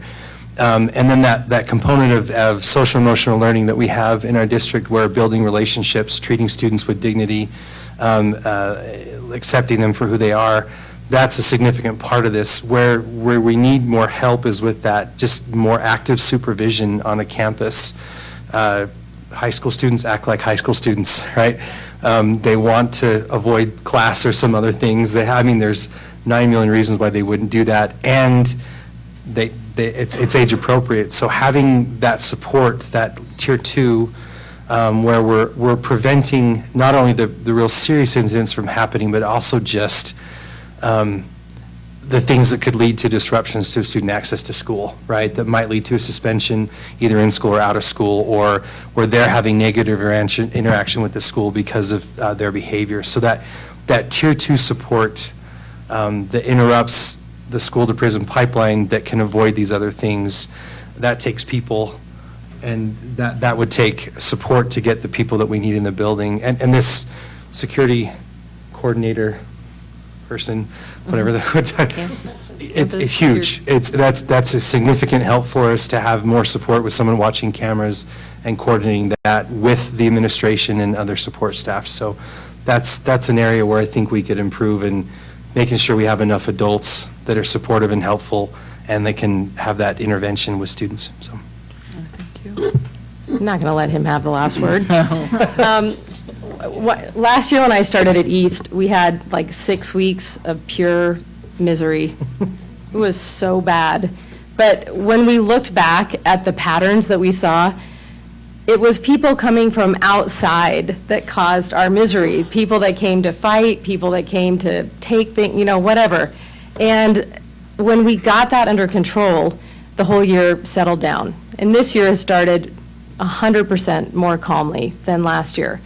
But I always think about the people outside of our building. When we want kids to be there, we want to support them with Tier 1 instruction, Tier 2 supports, and Tier 3 for students who are really struggling. If people from the outside are constantly disrupting that, we can't do our work. We can't write school improvement plans if we have intruders in the building. I cannot tell you how important that is to think about the outside coming in and when it shouldn't. I don't know. Anything else? Thank you. We're having a hard time hiring too. We all are. So, but it's better. I really appreciate you being here. I really appreciate Mr. Schulte starting kind of with some of the things that are happening, and for you acknowledging some of the things that are happening, and really being frank with what the needs are as well. And I think we all want to make sure that we have safe and secure campuses, that our children feel safe, and they are safe when they're in our buildings. And so this conversation is a super important one. And I would want to hear, as we open this for discussion from board members, kind of what your thoughts are and how you'd like to move forward in supporting what you're talking about. I know that I have now in my home a 16-year-old that attended a high school in a different state, and was surprised when he started at East that he didn't have to check in with his badge. He was used to that. So I'm really interested in that. I think that could be a benefit for lots of ways in terms of attendance, and so that's something that I'm really interested in. And I hear you when you're talking about kids coming from outside the building, problems on the outside, so protecting the space, entrance and exits, I think is important, and so I support what you're talking about. Love to hear what other board members are thinking, and I don't necessarily see us taking specific action on this, but I would like to hear from board members how they're thinking, what they're thinking about this, and perhaps we could give direction for you all, Mr. Schulte and principals. I would want to probably include all of our high schools, not just our comprehensive high schools, in that conversation, and potentially middle schools as well.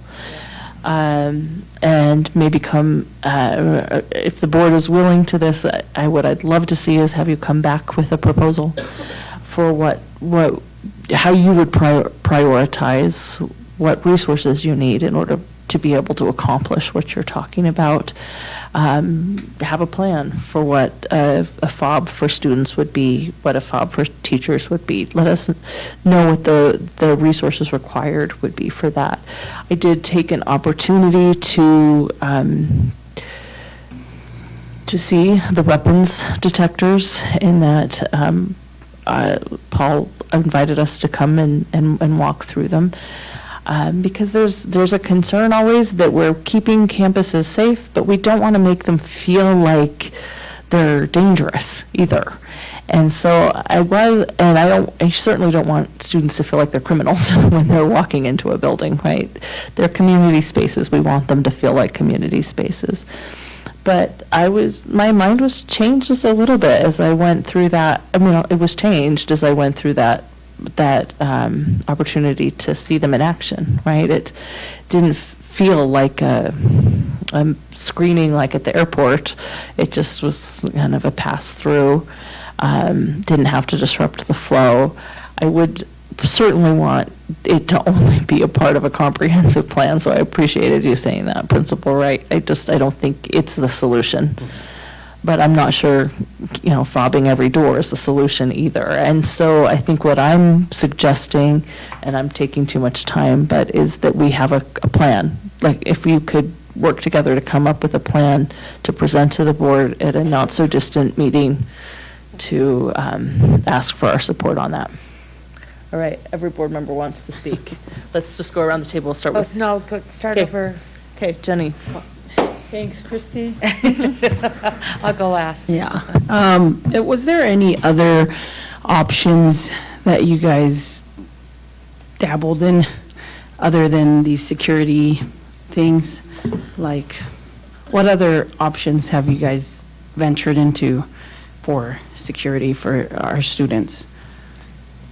Well, for example, I've been working with parent groups, our PTA, to see if we can get volunteers to come just be other adults in the hallways. Yeah. Parent volunteers, we have students that may need to be on a safety plan based on a prior incident or something like that. But those are the typical things that we've been doing. I'm not sure. Same. Yeah, involving parents. We've also, thanks. We have really, I think, a very high-end camera system in our buildings that utilizing those better, right? That's actually what this new position is going to help out with, where we've actually scheduled administrators to be on cameras for half a day, once or twice a week. That is a significant tool we have at our disposal. We'd like to expand that use a little bit more for some employees that would assist that with that. But when we have someone eyes in the sky, you can just feel that campus is better. We can identify even students that seem to be angry and need some support, or someone that shouldn't be there, right? And then you can engage with them. So that's actually a significant thing we'd like to expand our use of. One other thing, that we have also done at Highland anyways, we have our secretaries and administrators that are going through every bathroom, every period throughout the day, just to try and make sure they're cleared.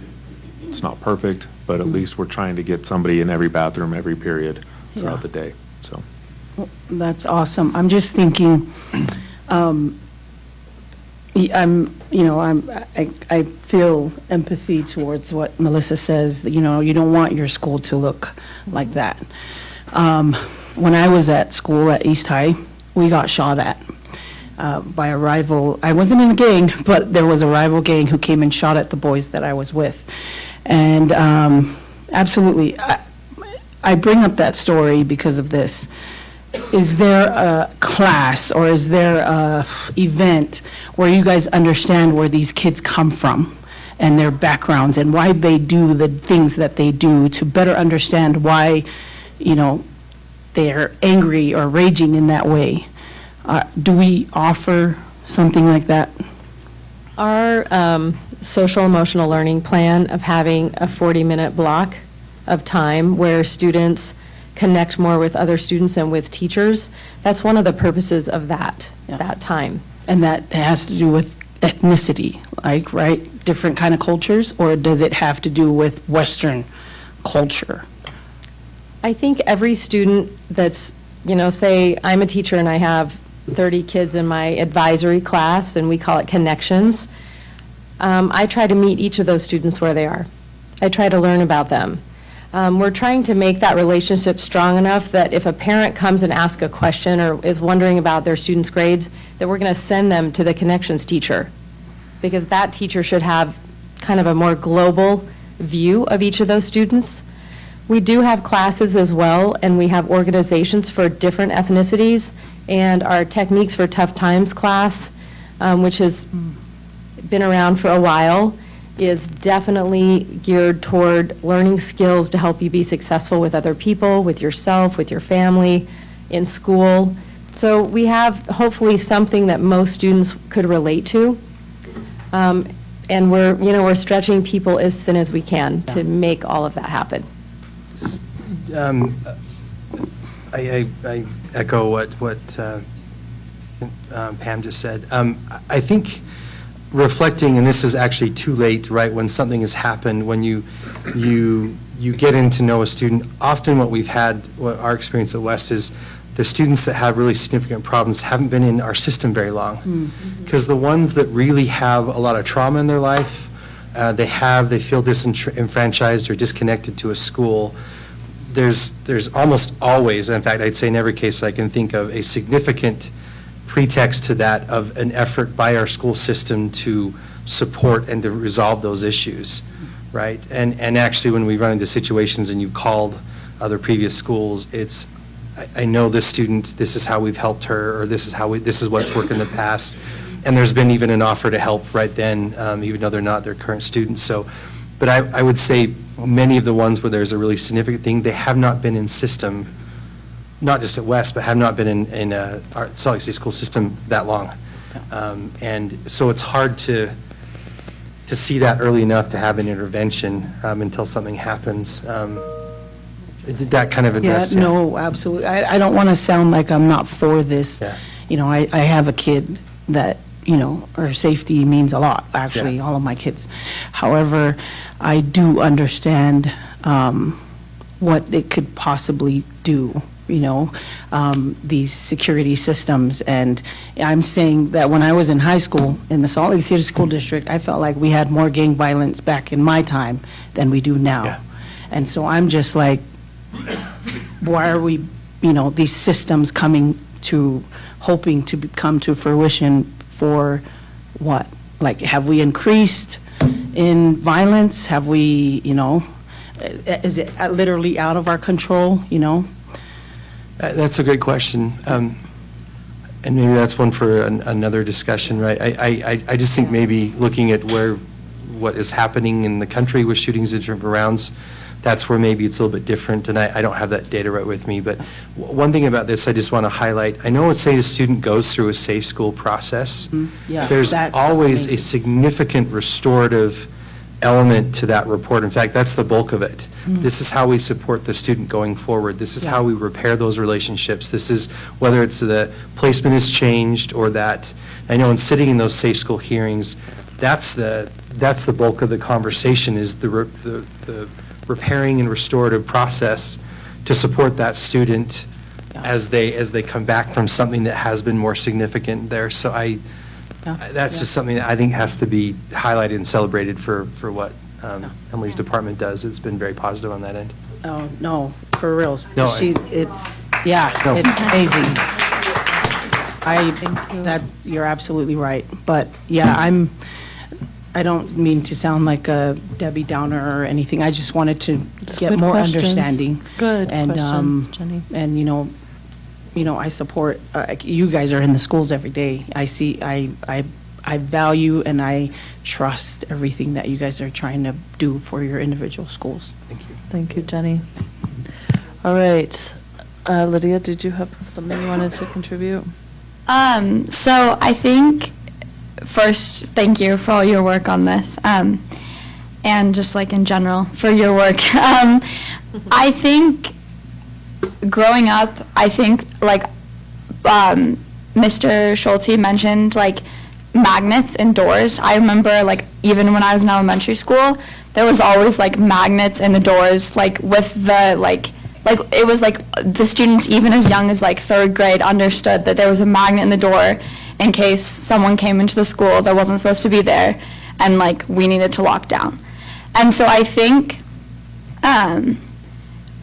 at least for like a lot of the people I know, there's always been like that threat. I think whether that, and I think the threat isn't just like the physical threat, but it's the like mental feeling that it's like you don't know what's going to happen. You hear on the news and you wonder if it's you, and it doesn't really matter if it is going to be you, because the feeling is that it could be.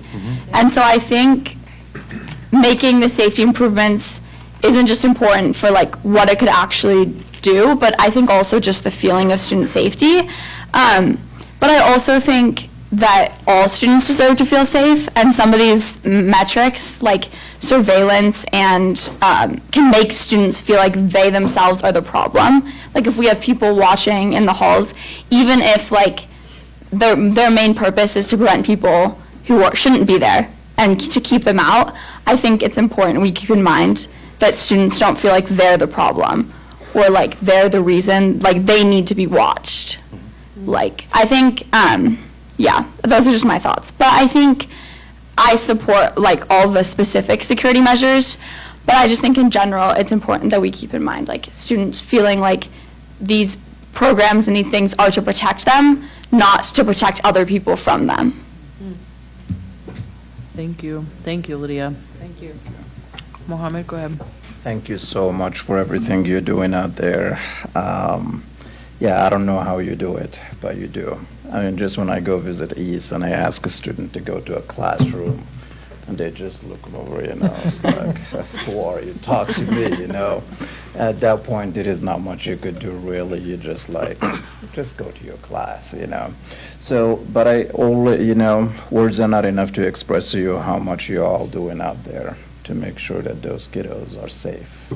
You know, they are at a crucial stage in their life where they're establishing their own identity and they think they're all grown up, you know, they know what they are doing. And of course, that's the source of the trouble that we run into. And I was just like a couple things, you know, I'm a firm believer in building a community, you know. Thank goodness to social media. The disadvantage of a social media is that things, you know, that's why we see the threats are increasing and so, because people just send a click of a button, you know, thousands of people know about it. Now, in terms of the students, I think, you know, letting the student know that they are the chiefs of their community at school. If they see something, they need to report it. They can record it. They should not be afraid to be called snitches or something like that. You know, and that is the hard part because, you know, kids at that age, they're like, no, I do not want to snitch, you know. And you know, just if we could, once you guys get the campus security coordinator, I think having that individual be a bridge builder of a confidence with students, I think that's going to help so much. And I'm so glad we're seeing that happening. So the other one I was thinking about is in regards to Horizonte. I have not seen, do we know what's going on? Is Horizonte, are they going to be able to get a campus security coordinator? We invited Tracy to this conversation, but she's out of town right now. She's out of town. Okay, great. So as long as we make sure that they are as well involved, you know. So we want to make sure all of our schools are a part of this. So, and I just want to say again, thank you. Words are not enough to express it to you. You know, my job here is easier than yours. That's for damn sure. Yes, and I want to say thank you. Thanks, Mohammed. Nate? Yeah, let me just get to my timer. All right. Certainly offer the extension of gratitude to all of you and everybody involved in this room as well and presenting these measures. And I don't really have anything new to say that hasn't already been said. But what I think I would like to try to do is just kind of tie my observations and what I'm hearing together. And I think both, you know, President Ford and Principal Wright, you were spot on that this is comprehensive, that it's not just the measures that we see or initiatives and measures that we see on the proposal tonight, but even the call for a new proposal, right, to bring back to the board. And I know Emily's name's been mentioned a lot. We had a discussion on MTSS, and you know, we have, you know, PBIS discussions going on in our SEC meetings right now, and I would support a proposal coming back to the board But I would love that proposal to include all of those things. I would love that proposal to include the measurements that we have, the emphasis on behavior. Even Pam, when I visited Mr. Dimmick's class last school year at the end of the year, and everything that we're talking about was mentioned in that, how students feel in the classroom. Do they feel supported by adults? Do they feel cared for by adults and teachers? And that really increases not only their academic performance, but their sense of belonging. And I would love for a discussion or proposal to come back to us that includes not only the initiatives that we see on here in the attachment, but that include the work that Emily is doing alongside of all of you who are there, boots on the ground every single day, because SEL, social emotional learning, is one of our priorities as a board, and I think that certainly includes safety. And I would really like the report or the proposal that comes back to us to include all of these components that we're all praising and talking about. And I don't know how much Paul and Emily hang out, but maybe this is the chance to do it and hear from them. So, unless you're talking about the Yankees, but nonetheless, in all seriousness, I appreciate all the work that you're doing and truly believe in that comprehensive approach, and would love to see that move forward. Thanks, Nate. Go ahead, Bryce. Yes, I'll also share many of the same sentiments that my colleagues here at the table have shared. Thank you for the work that you all have put into this. I know it's just another thing on top of a long list of things that you all have to think about, and I think about that also with our teachers as well. I'm sure you all stay up many nights thinking about a lot of things, and safety being one of them. I'll personally share, as a board member, safety is the thing that sometimes keeps me up at night as well, so I share that with you, and thank you for that. I think Lydia's comments are also very important when we're thinking about security or safety or things of that nature, really making sure we're focusing on how students feel about that as well, and they still have that feeling of belonging, and that it's not taking away from their educational experience having to think about these particular things. Many people have mentioned the weapon detectors. I will say I was a skeptic of those at first. I was not fortunate enough to be able to make one of those presentations. However, I did take time to look into the various videos and things that are available that show the same technology, and it seems very uninvasive.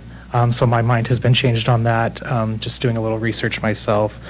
And then in closing, I would just also say a comprehensive proposal that comes before us, I would welcome that as well. So thank you. Thank you, Bryce. Christy? What a great conversation we've had with the three of you tonight and with our board. I remember when my boys were at Highland all those years ago, and there was some significant things that happened at Highland. And at the time, Ken Powell was the principal. And one of the things that he did, and Paul Schulte knows all about this because we've talked about it a couple of times, is that, it's about relationship building. And all of you have talked about that tonight, having a warm body in the building that kids know. And at the time, he created security dads. And all the dads came in. I couldn't believe how many he had, that were on rotation. They all had a shirt that said security dad on it. And then, of course, our SROs, we had several SROs that were really tall that could literally see over the kids. But it was about relationship building, right? Because they knew who those people were. And they knew that they were there, to keep them safe, whether it was, when classes were passing, when it's so many kids in there, or those 20 kids that are, off doing something that they shouldn't be doing. So I love the idea of what you're talking about. I think the warm bodies, having those relationships is important to the safety, and also to what Lydia said, that we're trying to get an environment of safety for them. I think that's so important. So for me, the one thing I wanted to also say, as my board member, my fellow colleagues have said, is that you already have a built-in shared governance committee at your schools. It's the school community councils. And I would love for you to continue those conversations with them, bring back feedback to us with a budget, with needs, things that you see, that are important that you need, so that we can then make a decision here and help find money, that we need to find in order to provide some of the things that I know we can't do everything all at once, but there's probably some things. So please utilize your parents and your teachers. Your school community council is your built-in shared governance committee. So utilize that, get some feedback, and then come back and, as everyone has said, come back and talk to us, because I think this is really important, to continue the conversation. I think, how much, am I really close to 50 seconds. I just want you to know that I have appreciated the conversations that I've had, with each of you over this past year, and especially I have, more conversations with Jeremy.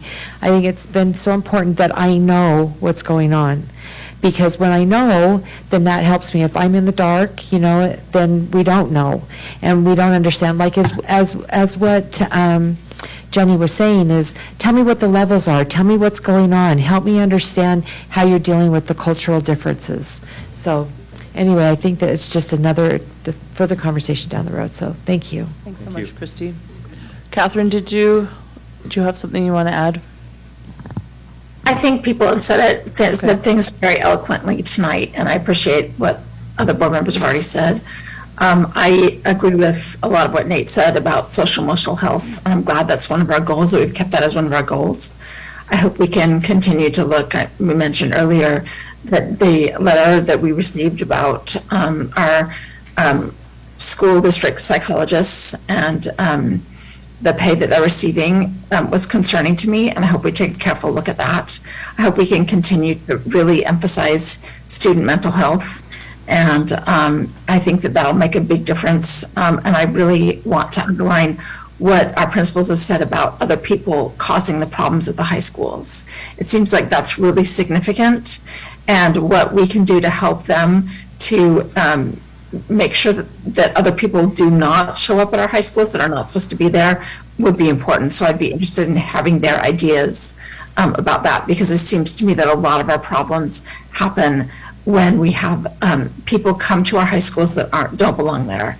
And also will be interesting to see how things have increased or gotten worse after the pandemic, because it seems to me that they have. I'm not sure if the principals agree with that or not, but we might want to just take a look at that and see if that's true, and if it is, if we can address those kinds of things directly. Are there ways that we can do that? Are other districts seeing the same kinds of issues post-pandemic? Are there specific targeted responses we can have? So thank you so much, and thank you to our three principals who have doing such a great job, and it's great to see all of you and hear what you're doing at the high schools. And even though it's hard, I really appreciate your efforts. I also want to underline that several board members have said. So thank you again. Thank you for this discussion. I hope that, as you've heard from board members, that you've heard our support for what you're doing. We love and appreciate the work that you're doing in the support of our students. Their safety is of primary importance to us too. And so what I love and what I've heard from this conversation is you've told us some of the things. I appreciated your list, Mr. Schulte. Let's price it out. Let's talk to your school community councils. Let's talk within your schools and come back with what do you need and how much is it going to cost. Within this framework of making sure that we're still looking at our schools as communities and protecting our communities in ways that help them feel like communities. And I appreciate that you're on the front lines of it. So I really appreciate hearing from you, and hopefully you've heard that from the board. Business Administrator Kersley, do you feel like this conversation has given enough direction for a next step? Yes, I think one initial next step, I'll work with Dr. Taylor, and we will get the high school principals, all high school principals and middle school together, and start brainstorming these priorities. Okay. And then they can go back to their community councils and talk about them, and we can get a final list, and then I can start work on pricing them, and as Christy says, finding the money. Finding the money. And then be prepared in the not too distant future to bring those proposals back to the board. I think that's, do you feel comfortable with that plan? Absolutely. Okay. Yes. Thank you for this discussion. Thank you so much. Thank you, Thanks for all board you do. members. Thank you.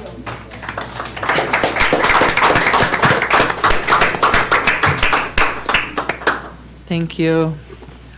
All right. We don't have anything that's currently sitting on our action agenda, so I'd like to go ahead and move to our board member reports if needed. And let's just go ahead and order if you have something to report. Let's start with you, Board Member Williams. Yeah, I have just a couple of things, more recognition or thank yous. First of all, I wanted to actually give a thanks to Mike Harmon for inviting the board to attend the presentation on homelessness in our community. Some very valuable information there. I wasn't able to stay for the duration of the presentation, but what I got in the hour and 15 minutes that I was there was very helpful and was able to do some additional research over the weekend. So thank you for inviting us to that. Also wanted to just give a recognition to Backman and the Bridge to Backman. That was a really monumental event for Precinct 1 in our community there. So thank you to Karina and former principal Heather Newell for all the work. They put 8 years of work into making that happen. So wanted to recognize that. And then just also wanted to share my excitement to get back into school community council meetings. I have a lot of those in Precinct 1, but I really have missed them over the summer and just look forward to having more conversations that serve our school communities. Thank you, Bryce. Jenny, do you have something?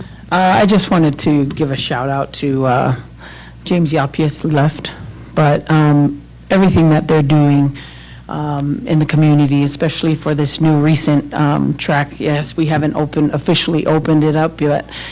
The community's excited, and especially me. We've been utilizing it often, and I appreciate all the hard work. Paul Schulte, your grass is a little brown at Edison, and it's not our fault. But thank you guys for upkeeping all the facilities, giving our community an opportunity to live healthy, stay healthy, just enjoy our community more and more. Glendale used to be a place where it was filled. I mean, it hasn't dissipated, but it was filled with a lot of violence. And I think all of these little programs that we have access to and the resources, the more and more resources that we have access to, this community is becoming more and more of a community. And I just wanted to share my appreciation for all of you who have worked tirelessly to make this happen for us. I also would like to share some of my principals in my precinct appreciate. There went Catherine. Oh, I'm back on. But they appreciate the raises that we have, done for their paras and everything that we have supported them in. Their struggle that they're facing now is just people wanting to work. It's not necessary. I don't think our raises have been enticing enough. Everybody's feeling the pandemic, after the pandemic, where people just don't want to work because we get free money, right, Ellen? We're getting free money from someone. Find it. But, I just wanted to share that we're on the right step board, approving all of these things and hopefully for the better, but they're still struggling because of that issue. It's not necessarily that we didn't do our part. It's people just, it's not enticing enough for people to come and work. Thank you. Okay, looks like we, for the moment, have lost Dr. Kennedy. So, Lydia, do you have an update you want to give to the board? I talked to Dr. Buendia about students coming to specifically the Equity Student Achievement Plan meeting, and she mentioned continued student feedback and trying to figure out a way to continually incorporate students into those committees.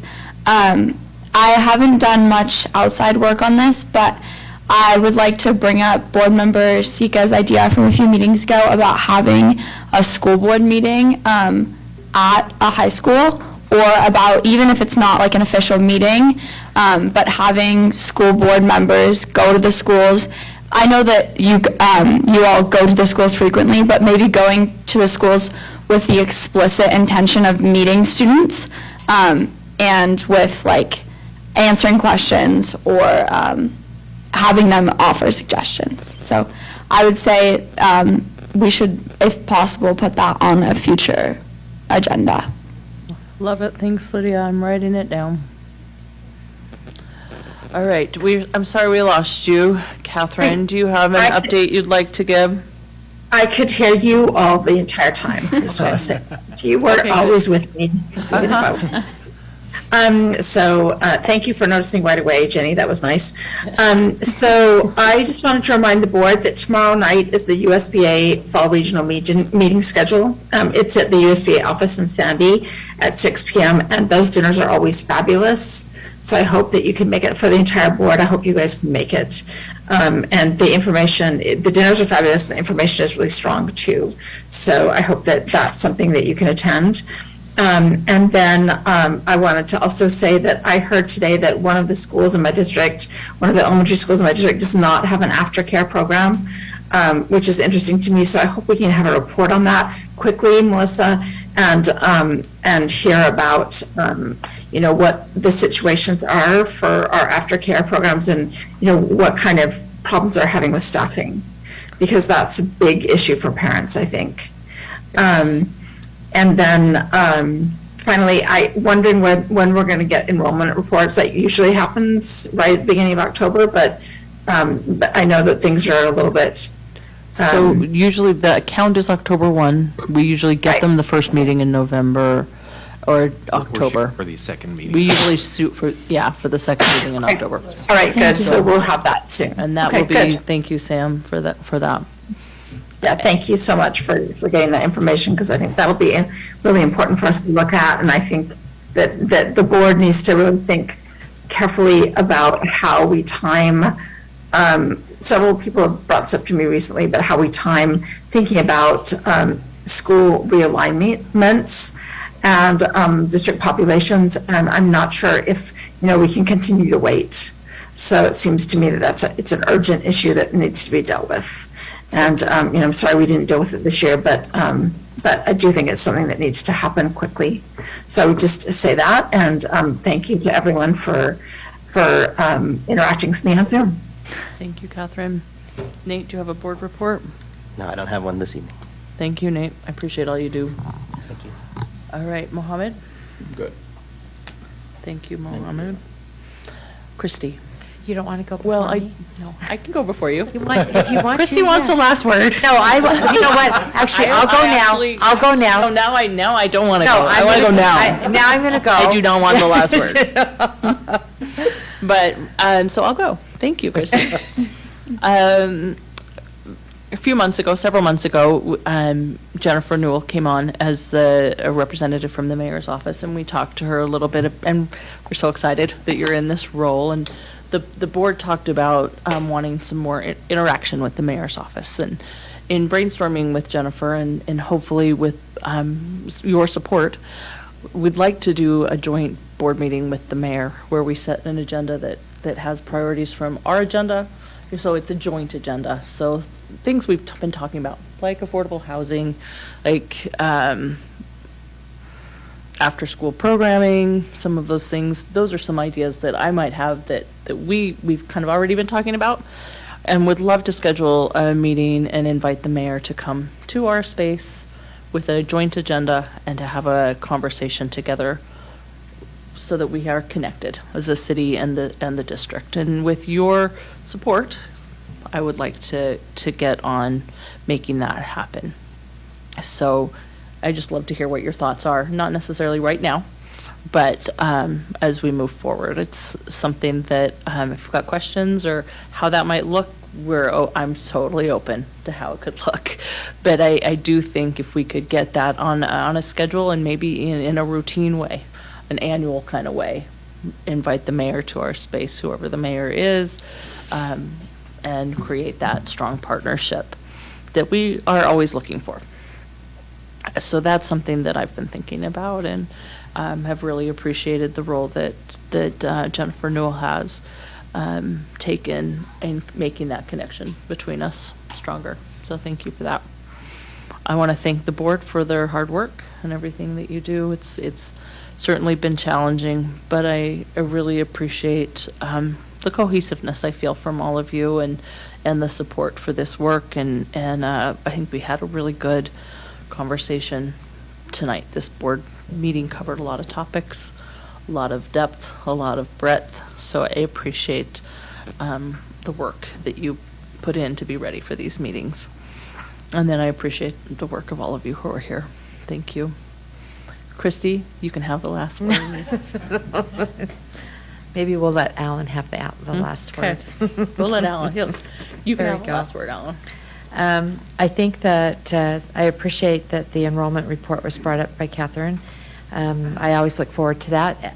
Sam always gives us great information as a landscape of what's happening in our districts. I look forward to that. I too, think that an after-school program discussion is something that we've had on our tickler list. So I think we need to continue to make sure that that's a priority. It's not like, we have a lot of issues that we need to prioritize, and that is definitely something that we need to continue to watch. So, but in the spirit of that great letter that we got from our teacher from East High a couple of weeks ago, I think that it would be nice for us to always end on a positive note. I think it's so important for us to celebrate what's going on in our district and to celebrate what's happening in our classrooms and in our school buildings. So I'm really excited to be a part of a new campaign that the National School Boards Association is getting on board with Learning First Alliance. And I'll send you a link so that you can see it. But the campaign is Here for the Kids. And it really is shining a light on what is the good things and the positive things that are happening in public schools, because that's what we're here supporting, is public schools and our students. And talking about those celebrations from classrooms and buildings.